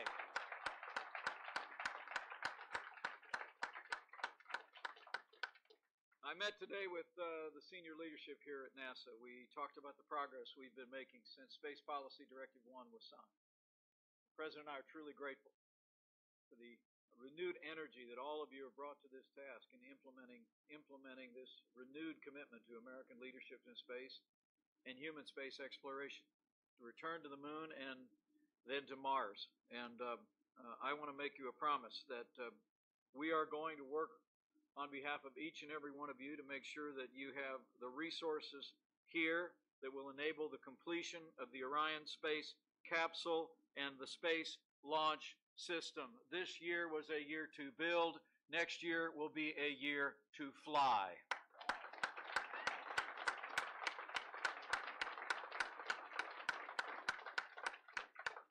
Going to make sure you get all the support you need, but frankly, I'm sure when you're out and about, or you're traveling around the country, or over the holidays when you're visiting with family, people meet you that don't know you and find out you work at NASA. You know how cool Americans think that is. Am I right? And I got to tell you, I really do believe the President does as well, that all the support is still there. And we really look forward to next year. In fact, I'll be at Kennedy Space Center next Tuesday. We just announced this morning I'll be headed to Kennedy Space Center to watch the launch of the first GPS-3 satellite. But next year is going to be a very busy year. I just encourage each and every one of you to keep your head down, keep working hard, but get used to the pace, okay? Because we're absolutely determined to once again lead the world back into the exploration of space. And it'll all be driven out of here. It'll all be driven on the basis of the 18,000 NASA personnel that all of you oversee all across this country and around the world. It'll be driven by innovators. It'll be driven by our courageous astronauts and our private sector partners.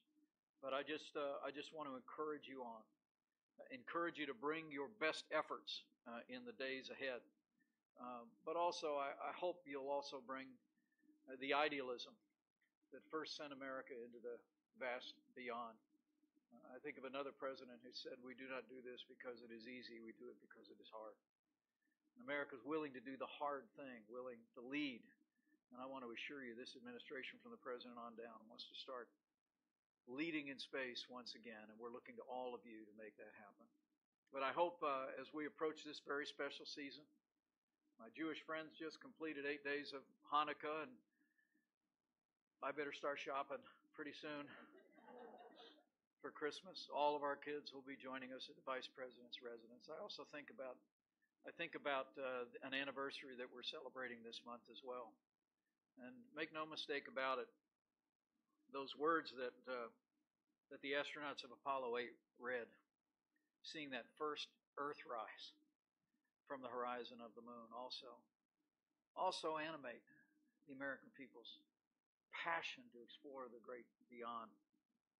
Because, as has been the tradition throughout our country, and tens of millions cherish this today, as my family does, those words that were spoken then are worth repeating today. That the crew said, "We're now approaching lunar sunrise. For all the people back on Earth, the crew of Apollo 8 has a message that we would like to send to you." It's a great message to remember in this special season. That in the beginning, God created the heaven and the earth.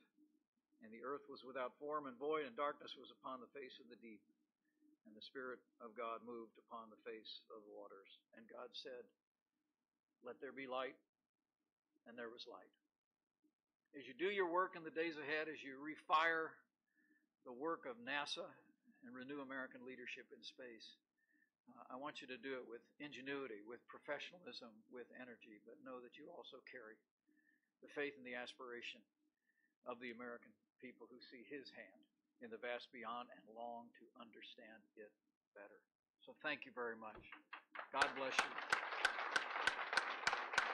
And God bless the work of NASA. Go NASA! There you go. Thank you so much for that. We're gonna start over here. I'd love to say hi to some people. Okay. I'll work my way. Okay.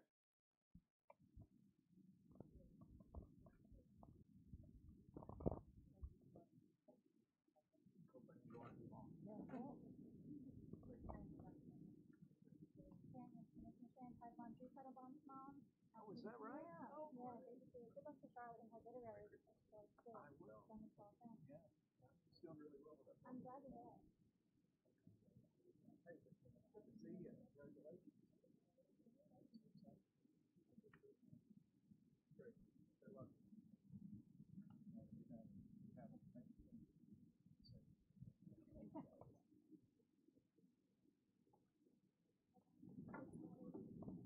Sorry, guys.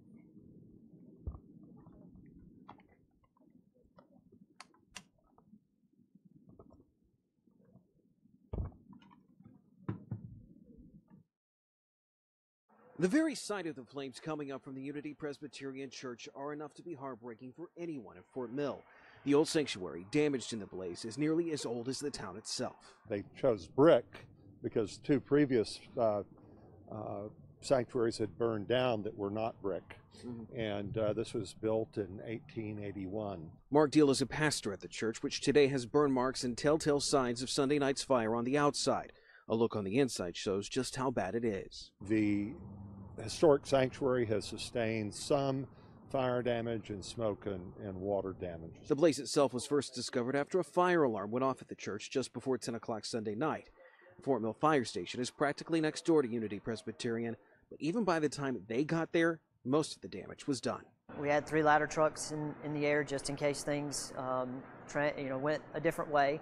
but luckily we were able to keep the majority of the damage out of the original sanctuary. The fire is believed to be centered around the church's Unity Hall, which is right next to the old sanctuary. It wasn't used for regular services, but it was used for weddings, funerals, and community meetings. And even if they aren't a member, people in Fort Mill know the church well. Both of my kids went to preschool here, and their great-grandmother goes to day classes here. And its place in history. It's just sad. It's a lot of history to the church. It's very important to Fort Mill. It's a big central part of Fort Mill. Unity Presbyterian's pastor says that history will continue. We can do that. This church is resilient. It will step forward into the future and do what needs to be done.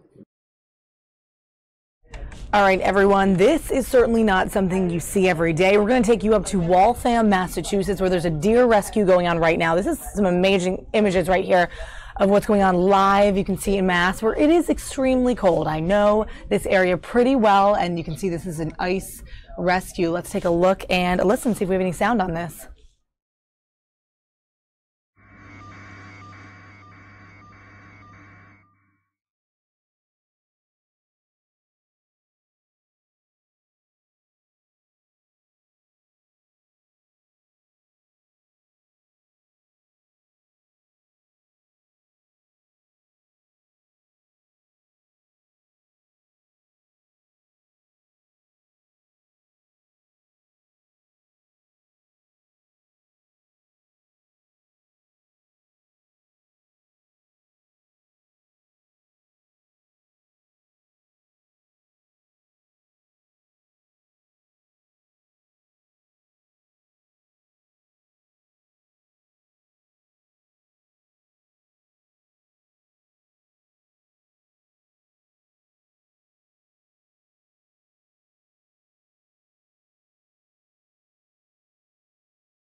age-old question, why did the chicken cross the road? But yesterday, when the question was, why are 6 dogs crossing the freeway, there was one clear reason. There is a female German Shepherd. We believe that she is in heat. At this point, 5 of the males were chasing after her, trying to actually get to know her in a more familiar way. Around 9:30 yesterday morning, the dogs were spotted on I-17 near Thomas Road. The pack, made up of different breeds, all shapes and sizes, captured the valley's attention. Even ADOT, finding humor in the situation, tweeting, "A pack of dogs are roaming I-17 at Grand. No, this is not a joke." Thankfully, DPS and Maricopa County Animal Care and Control were able to safely wrangle the bunch. 2 returned home on their own, and 1 claimed by his owner. The fact that DPS was able to control the cars, nobody got out of their car and got hurt. All the dogs made it off safely. The German Shepherd and the other 2 males are still at MCACC. Once that 72-hour hold is up, we'll evaluate them and we'll determine if they go up for adoption. Thankfully, this doggy tale has a happy ending. We're totally thrilled with how it all ended up, and hopefully all of these guys will make it home for the holidays. Marcy Jones, Fox 10 News. The U.S. Senate is ready to respond to a journalist's bloody murder with a resolution condemning Crown Prince Mohammed bin Salman of Saudi Arabia. So my sense is it will pass, and it will not affect policy. And that's not the point, at least not right away. I think it's important for the Senate to get on the record that this was unacceptable, and we hold MBS responsible for the murder. That's a big deal. Progressive Democrats are on the same page. I think that we have to act. Tomorrow's resolution is sponsored by Republican Senator Mike Lee and Independent Senator Bernie Sanders, who writes, "The time is long overdue for the United States to stop following the lead of Saudi Arabia, a brutal regime that recently murdered a dissident journalist and has no respect for human rights. That journalist, Jamal Khashoggi, is now on the front page of Time magazine after being named one of their People of the Year." This is the first time we've ever chosen someone no longer alive. Now Khashoggi's old boss at the Washington Post, Fred Ryan, writes, "We hope this recognition will prompt our nation's leaders to stand up for America's values and hold accountable those who attempt to silence journalists who cover our communities, or in Jamal's case, an oppressive authoritarian government." But the White House warns that hopes for peace in the Middle East could crumble if Congress cracks down too hard. We're hoping to make sure that there's justice brought where that should be. We're focused now on the broader region, which is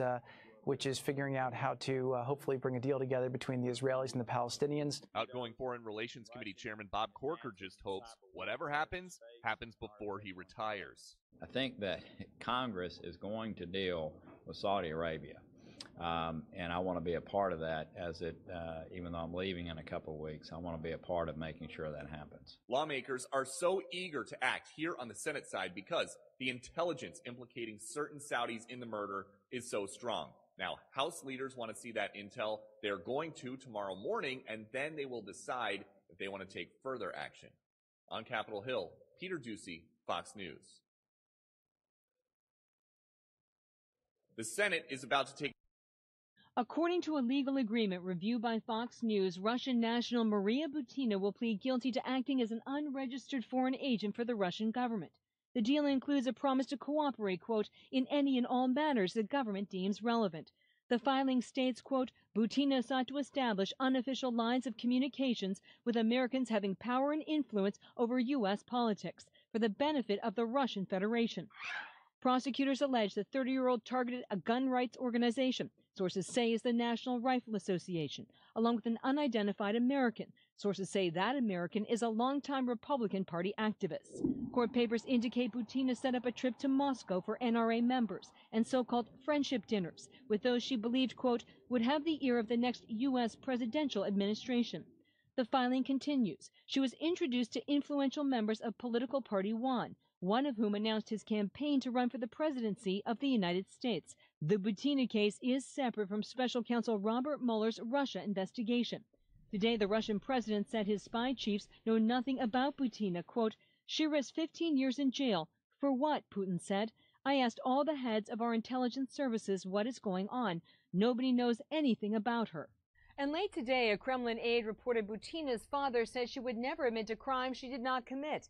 Butina's lawyer unsuccessfully argued that she is a foreign student interested in American politics and better U.S.-Russia relations. In Washington, Catherine Herridge, Fox News. So what do we do every day? Stay strong. The Rodriguez family has been through a lot this year. A few weeks after her initial diagnosis, we were still kind of, we would cry now and again. We would just lose ourselves every now and again. And one day she came up to me, she gave me a hug, and she said, "It's okay." She said, "Don't worry." And I'll never forget that day. So ever since that day, I'm just like, okay, there's not a reason to be so sad. Their 6-year-old daughter, Zalia, was diagnosed with a form of terminal cancer. And since they received the tragic news, they have dedicated themselves to making their last days with her time well spent. Every day that we wake up and she's ready to go, I try to think of how I can maximize every day. It's so crazy, I guess is the word, to realize a 6-year-old can teach somebody who's been here for 33 years how to be positive. At first hired to document her loving memory, Alicia Atkins has also been there every step of the way in Zalia's journey and has now become a close friend of the family. A photographer as well, trying to capture every moment of a brave little girl who's touched so many. She's amazing. She's just amazing. I can't imagine my life without her now. Every day she wakes up to a gift, but she's also given her loved ones something special to keep. She made a personal voice recording for each bear, for each person. Mom got a special message. I got a special message. Her friends and people that went got a special message. A customized Build-A-Bear, so even in her absence, they will always have something of Zalia that they can hold on to for a lifetime. I still don't know what to do, and I get my fuel from her. Like every day I get my fuel from her. She wakes up and she is just like, let's go. In Buckeye, Carmen Blackwell, Fox 10 News. Well, you'd never know it, but the Homeowners Association in this community in North Phoenix has put out a notice that homeowners are not allowed to put any decorations on the outside of their homes. I really did feel sad that we come into ours, which is usually lit up with some really beautiful decorations, and there was nothing. So it did kind of feel a little sad. Everybody here pays for HOA. We should be able to put up what we want and decorate the property that we own. I think it's ridiculous. It's ridiculous. Lenore and Jeffrey Culliver's Hanukkah decorations and the mini wreaths we saw around the Pinnacle at Desert Peak community are in violation of the HOA's temporary policy. Due to a large painting and stucco project underway, decorations of any kind on the outside of the buildings are not allowed. It does seem, kind of sad in here. Jarvis's unit is complete, but she says to be fair to other homeowners, they are forbidding everyone from decorating. If you break the rules, there is a fine. $100, and I believe every 10 days that you keep it up, you get another fine. We called the Pinnacle at Desert Peak Homeowners Association, and their attorneys sent us an explanation of the new policy. They say homeowners were told this summer about the project and the decoration ban. The law firm says Arizona law requires uniformity when enforcing rules, so the no decoration rule had to apply to everyone. They also stressed this is the only holiday season that will be impacted by the new rule. Linda Williams, Fox 10 News.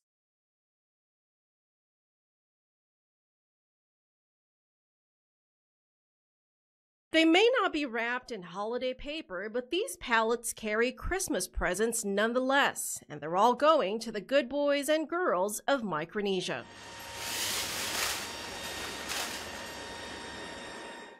It's called Operation Christmas Drop, the longest-running humanitarian airlift operation in the history of the Department of Defense.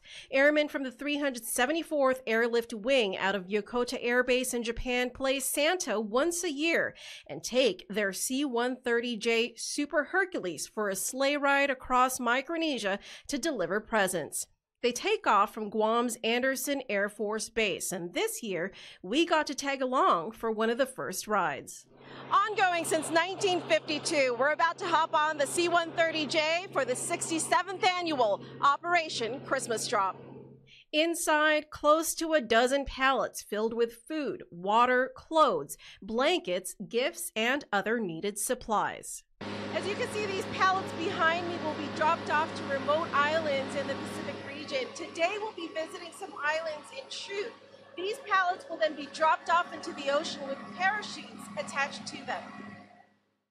Operation Christmas Drop may look easy, but even non-combat missions require skilled coordination. The airmen from Yokota have spent months preparing for this week-long mission, practicing the low-cost, low-altitude airdrop technique. In the remote islands, some only reachable by boat, Bruce Best from the University of Guam's telecommunications station trains the islanders in setting up the drop-off points. So he coordinates with all the islands, tells them where to set up the marker on the drop zone, and then he gives us a heads up on the radio as to where the personnel are going to be located and where the markers are going to be located at the drop zone. The crew covers 1.8 million square miles, delivering hundreds of pallets throughout Micronesia to some 30,000 people in need. It's not very often that we get to drop to actual people who actually need the supplies on our plane. Most of our airdrops are conducted in training, but this real-life operation helps people in real life, so it's really rewarding to be a part of. Operation Christmas Drop is quite popular within the Air Force, now in its 67th year of spreading holiday cheer, and with over 1 million pounds of goods delivered since 1952, it's no wonder Air Force service members clamor for a chance to be a part of this noble mission. Staff Sergeant Chris Hofer has tried to be a part of the last 3 missions. For this loadmaster, 4th time's a charm. Being able to get out there and give it the aid that these people need, it's just really humbling. One of the kids was jumping and running towards the airplane as we were flying by, so wow. Yeah. Would you put this amongst, some of your top experiences in your life? Oh, absolutely. Just even the experience of being able to sit on the back and just getting that alone is enough, but having actually them see the help that I'm giving to them and how excited they are about it is really, really awesome. Janella Carrera, PNC News. Cheap, portable, and fairly unsophisticated to use. E-scooters seem to explode on Oakland streets. For many, it's been a good thing, but there's a new issue. We've been having a fair amount of the e-scooters come into the lake, been thrown into the lake, rather. James Robinson, executive director of the Lake Merritt Institute, is in charge of the lake's upkeep. These can be very damaging to our marine environment because they're not natural things that go into the lake. That damage, he's concerned, is coming from the batteries in the scooters operated by both Lime and Bird. Here's a closer look at what Robinson is talking about. These appear to be Bird scooters in the lake. This is a picture of what looks like a Lime scooter submerged underwater. And this is video we shot of a scooter that appeared to have recently been submerged in the lake. In October alone, Robinson says 60 e-scooters were pulled from Lake Merritt. Numbers from November are still being calculated. The scooters was not something that I thought I would be taking out of the lake. The apparent work of vandals, just because they can. Robinson thinks possibly kids are behind it. He says the issue has been reported to both Lime and Bird, but so far only Lime has sent employees to help remove them. Work is also being done by volunteers. This is a picture of a recent haul of electric scooters pulled from Lake Merritt. The nets they're holding are used to pull the scooters out. If they're really far into the lake, this is very problematic because we have to launch a boat. Oakland City Council member Rebecca Kaplan led a push to pass an ordinance to develop permits for scooter companies. The Oakland Transportation Department is in the process of developing new rules. One idea, banning scooters from being set up along the Lake Merritt running path, one change that Robinson hopes to see very soon. It's sad because you come to work every day and you want to do the best you can for the lake, and when you have these scooters being thrown into the lake with seemingly no end in sight, it's very concerning. And then there's this sign near the ferry terminal along the Oakland estuary asking that scooters not be dumped into the water, perhaps indicating that the problem extends beyond just Lake Merritt alone. Now, if you want to report an improperly parked or dumped scooter, you can do so by calling the City of Oakland's 311 hotline. In Oakland, I'm Andre Senior, KTVU, Fox 2 News. For years, Boone County has decorated for Christmas, but never decorated like this. There are 137 bulbs here. 137 bulbs for 137 officers. Each one has the rank and the officer's name. 137 officers who died in the line of duty this year alone, including Boone County's own Deputy Jacob Pickett. When Jake was killed in the line of duty, as tragic as that was, there is a beauty that came out of it, and this community became even more knit together. So did this department. After a weekend of work, handwriting each name, today the tree stood tall, illuminating not only the hope of this holiday season, but the reminder that these officers will never be forgotten. It means a lot to all of us. Like I said, we were all very close. He was a wonderful officer, and it's our way of honoring him. When the tree comes down, the ornaments will still shine. They'll be sent to each department across the country for whose officer they lost. That's a life. That's a life that matters. That's a chair that's empty. That's a car that's not being driven. That is an incredible hero that's no longer walking our streets. And so it meant something. Matt Smith, Fox 59 News.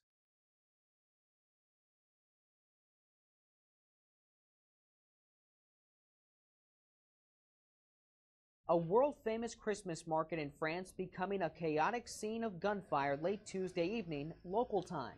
Multiple people died and several others were injured, and a terror investigation is underway. The individual has been identified. As I'm speaking to you, an operation is underway. Authorities say the suspect is a 29-year-old male with a criminal record who was already known to the security services as a possible terrorist threat. Witnesses in the city of Strasbourg say it all began when they heard a string of gunshots for about 10 minutes straight. Then, screaming, shouting, and footsteps pounding the streets as people began running for safety. People started to flee, and there are armed police forces. We don't know what's exactly happening, but they blocked a street. Police arrived at the scene and found people dead on the street, and many more wounded. The European Parliament building, located just a stone's throw away from the market, was immediately put on lockdown. Police urged the public to remain inside their homes. The country's president, Emmanuel Macron, tweeting in French, "Solidarity of the whole nation for Strasbourg, our victims and their families." Police say they exchanged fire with the gunman at the scene. He was wounded, but immediately fled and is still on the run. Over 350 security agents are hot on his trail. In Washington, Ray Bogan, Fox News.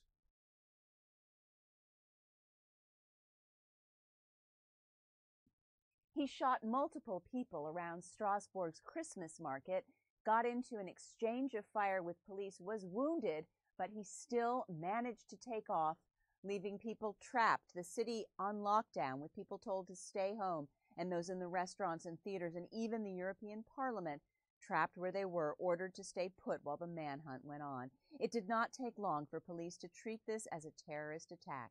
The 29-year-old suspect, a Frenchman born in Strasbourg, was quickly identified even as he was at large. He is familiar to police both for common criminality and as someone with terrorist sympathies.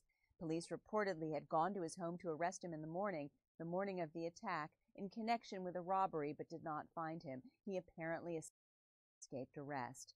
Strasbourg's Christmas market is the oldest in France and would have been crowded exactly 2 weeks before Christmas. The city is also a symbol of Europe, the seat of the European Parliament. Now, police asked people to follow their announcements, take their guidance, act with great prudence during all of this, and also not to spread panic and what they called rumors on social media. 350 police officers are involved in the manhunt. In London, Amy Kellogg, Fox News.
All right, it is Christmas time, and not a lot of people know that about 6 people die each year due to Christmas tree-related fires. And there was a demonstration today here in our area at the University of Maryland about a well-watered tree versus a dry tree, and how much more common it is for a dry tree to get engulfed in flames during the holiday season. So take a look at these demonstrations to show that difference and to show you some Christmas tree safety awareness tips. Okay, so general background on why we're doing these tests. You had the numbers on 200 something fires a year, and then the between 4 to 6 deaths that we've had each of the last years, and the last fire we had in Annapolis. And these are not trivial numbers that we're going to dismiss, but there are other things that also cause fires. And why we do this every year to bring out our fire safety message for Christmas trees is, yes, other things can ignite, but these tree fires can grow very quickly and they can grow very large. And so if you're looking at the statistics of any structure fire and you look at something that was first ignited, where the first item ignited was a tree versus something else, those Christmas tree fires are roughly 5 times more deadly than your normal something ignited in my house. So there are steps we can take to minimize that fire risk. Really basic things: don't have open flames or space heaters or poor electrical, lights or whatever nearby your tree. I went through the Annapolis fire study, and I'm pretty sure the ATF said it was ignited by poor wiring. The lights were kept on 24 hours a day for basically 6 weeks for a tree that was watered maybe once a week after sitting there from November all the way till January. We actually have the same species of tree here, and this is about a 5 or 6 foot tall tree. That one was, I think, about 15 feet tall. And different from the last couple of years, for these live burns we're doing, we're going to record the burning rate of this tree, and then we're going to be able to give you the size of that fire as it's burning, so we can compare our well-watered tree to our dry one.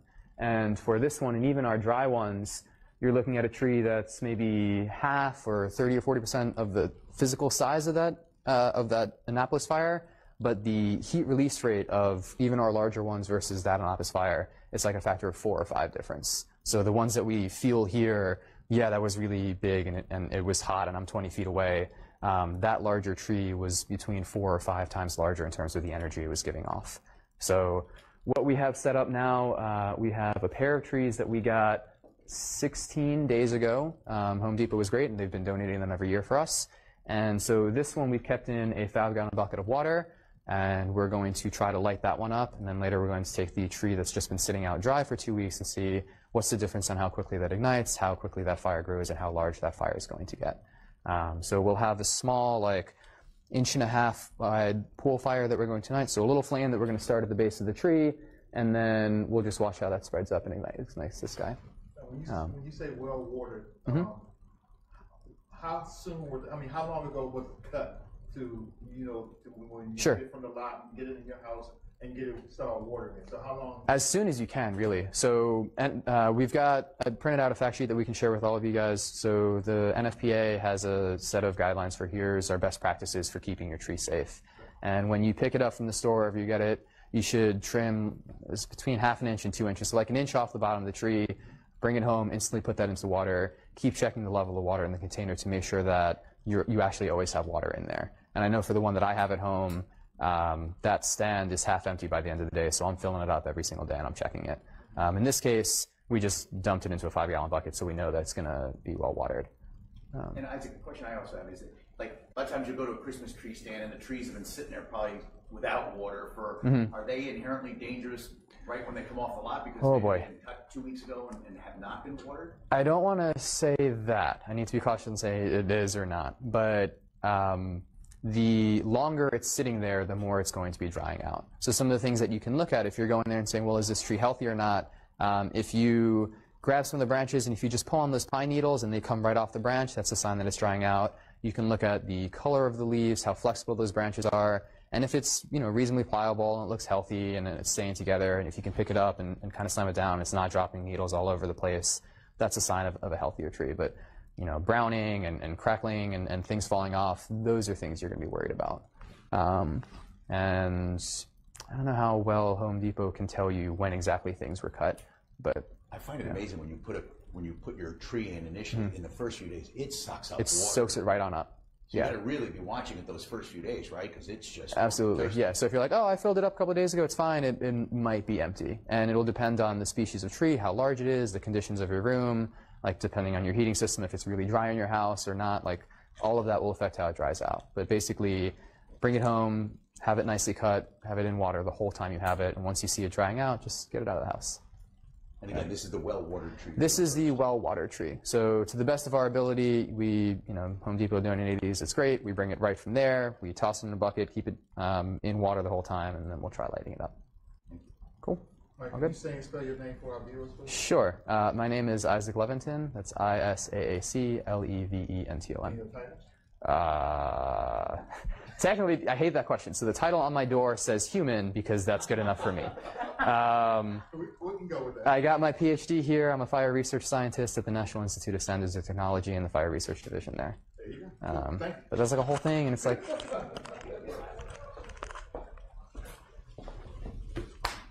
All right, are we all set on everyone being here? So we can ignite this. We should be all right. Once that fire is going, Fernando's going to turn the hood on, and we'll get loud. One more? Are we okay? So we can leave that off till it's lit, just because it's annoyingly loud. But was there something that just happened that I needed to do? Cool. Okay. Okay. Bum, bum, bum.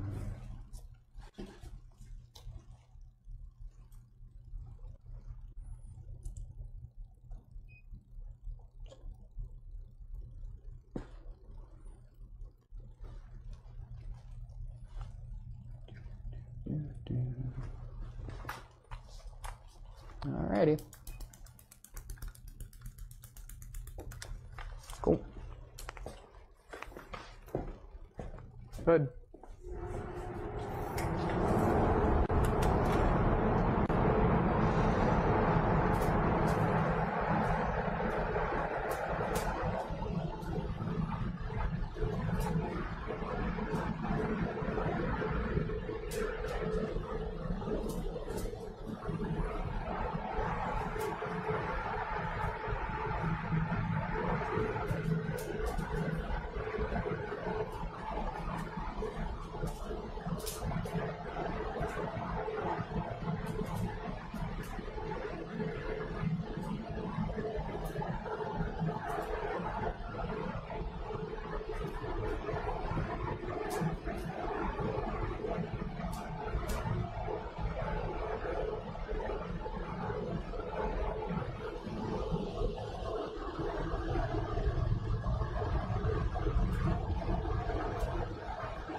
So we're pretty much set here. We're going to let the little pool fire there just die out. We'll swap out this tree with one that's been drying for 2 weeks, and we'll see how quickly that fire is going to go for us.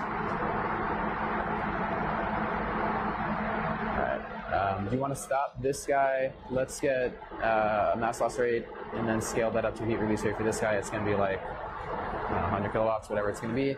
And then let's swap out the tree for a new one. Yes, sorry. Yeah. What? The dry one, but not the competition tree. So we can take this one out first, and then we'll pick up. It's written competition tree. Pretty soon, putting in a tree that's pretty dry. What's the difference between that?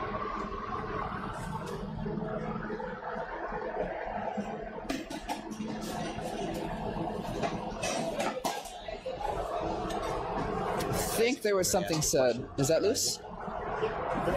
It says it. Alright. This one out. You go here? Thanks. Sure. Question for you in a minute. So anyway, guys, I don't know if you're still listening to us, but they're getting ready to now put in a different tree here to show the difference between a tree that has not had much water in the last couple of weeks, and we will see how that one goes. So it says competition tree on it. I think this is our backup tree.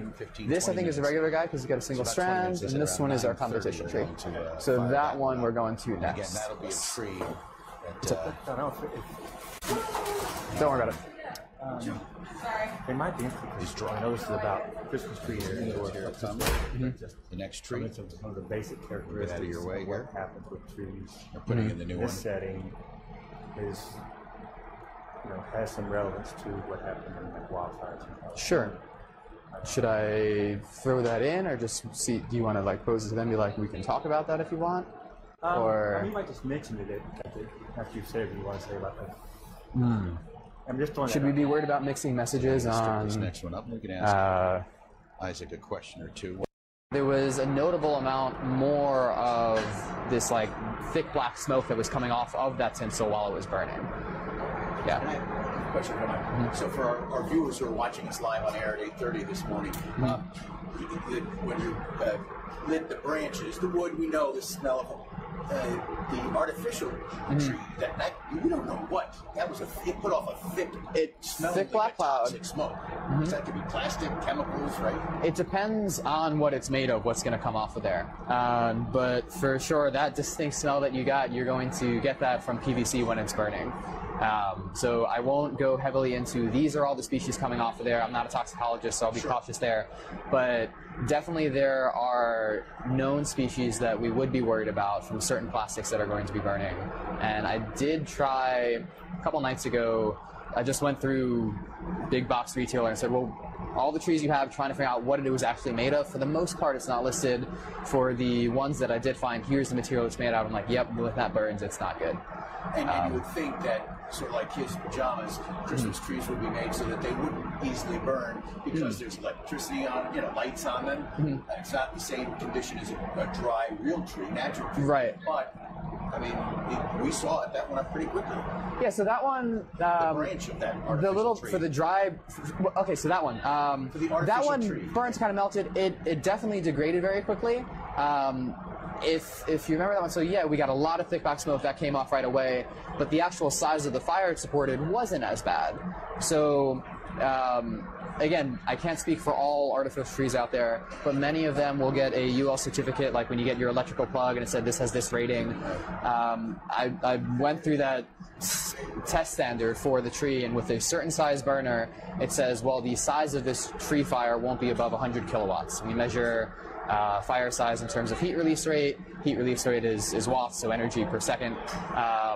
And so 100 kilowatts is not nothing, but it's an order of magnitude lower than this dry tree is going to be. So they do put some thought into that. And I'd say for the artificial ones, statistically what we're seeing is they are not the ones that are causing most of these fires. It's the dried out tree that's not well cared for. 16 days, just kind of sitting out there. Yep. Just warn you, we are on the web here, so your mic is on, so if you walk out of the room, Once. Okay. Please. That's fine. So actually what they asked us to do next time, if we want to go into it, is to connect us to some of the research that we're doing. So if you want to go over any of that. Yeah, absolutely. So we're doing this at the Department of Fire Protection and Engineering, and so we have the facility to do these burns in a safe way. The last fire that we had was fairly small. It was a well-watered tree. It didn't blow up. This guy should get larger, and what is keeping us safe is, unlike the tree that I have at home, which is wedged in next to the bookcase behind the couch, like there's nothing nearby for a good 10 or 12 feet here. All the products of combustion, that hot smoke, and all that stuff that's coming off this tree when it burns, we're sucking it right out of this room, putting it, through our exhaust system. We've got a vent. We're going through that filter. It's all better than, all right, that's burning, and all that hot combustion products is now stuck in the room and forming this hot gas layer that's going to heat up the rest of the stuff in your room. So we have the facility to do this. And then on the research side, we have a whole group that's focused on understanding wildfires better. What are their mechanisms of spread? You can look at some of the larger fires that we're having out west and saying, well, our fire season is longer. It's generally hotter and drier for longer periods of time, and it's not a surprise that we're going to be getting larger fires because of that. So I think the statistics are showing we're not necessarily having an increase in the total number of these wildfires, but the number of really large ones that we're having, that is growing year after year. And within the last couple of years, we've had the largest fires we've ever had in this country. And so in a combination of just the fuel management and like the land management practice that we have, just having a hotter and longer drying fire season where, you'll see the difference here of what a dry tree will burn like versus a well-watered one and a healthy one. The winds that they can have out west, depending on the season, all of that will fuel or influence the fire behavior. And so a lot of the work that at least our wildfire group is doing here is trying to understand, well, how can we better understand that behavior? How can we better predict it? How can we do experiments to understand the degradation of these trees, to understand flame attachment? How can we better map and forecast where these fires are going to go? So on the research side of the things, that's what we get to do here. And then there's material flammability process we can talk to, or battery fire safety. There's a bunch of cool things that we're doing here. Thank God there are people like you studying this stuff. It's fun. They let me do it.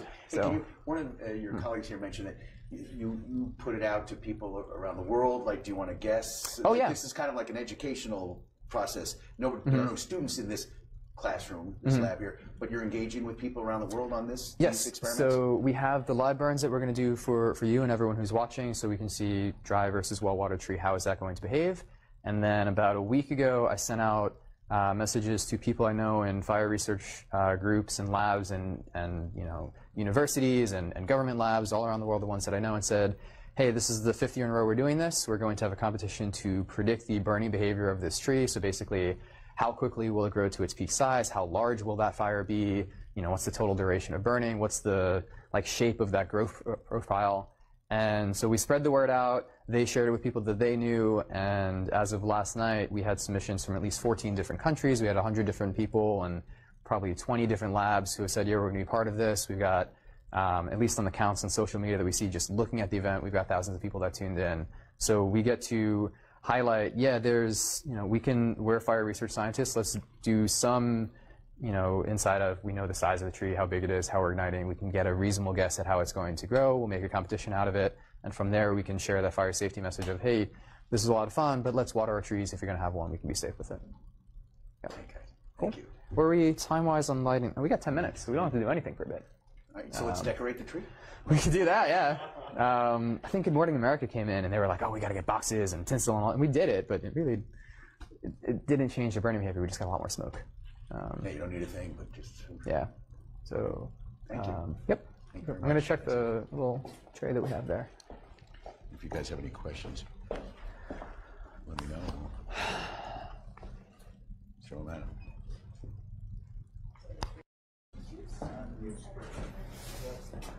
Do you want it in the same spreadsheet or? No, put it in the separate. It was burning there. It sat for a while, but the tree didn't take off. This guy has been drying out for 16 days. We're going to ignite the same small flame underneath it, and we're going to see, does it ignite? If so, how much quicker and how much larger will that fire be? Again, this is only 16 days. We've still got another couple weeks till Christmas, so we can get a feel for how much worse things get as it continues to dry out through the year.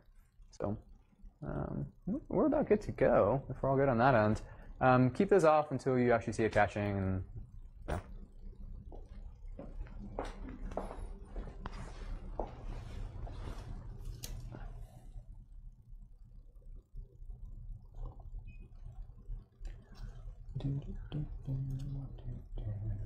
Stay put.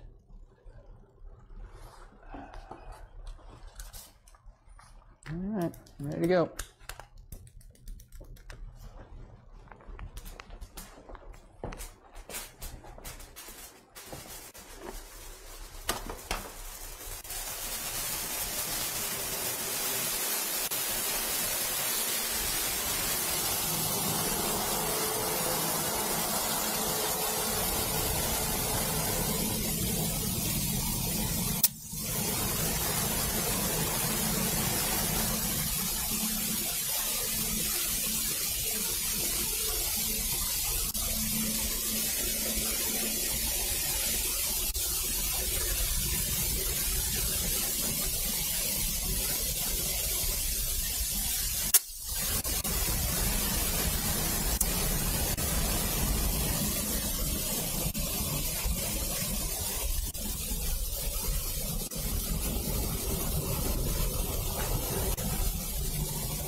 All right, pretty incredible just to see that dry tree just go up in flames like that. And if you don't know what we were showing you, that was sort of a demonstration, a series of Christmas safety tips for people with trees to basically encourage people to water your Christmas trees well so that they don't have the probability of going up in flames if you get them near any sort of fire. That was a PhD from University of Maryland kind of demonstrating that, showing that this morning to our Facebook viewers, and it is very relevant with just a few more weeks left to Christmas. And you can see on your screen there, yeah, the average is 6 people who die from tree-related fires and injuries of the sort every year. So pretty interesting little safety demonstration this morning from that professional there at the University of Maryland locally.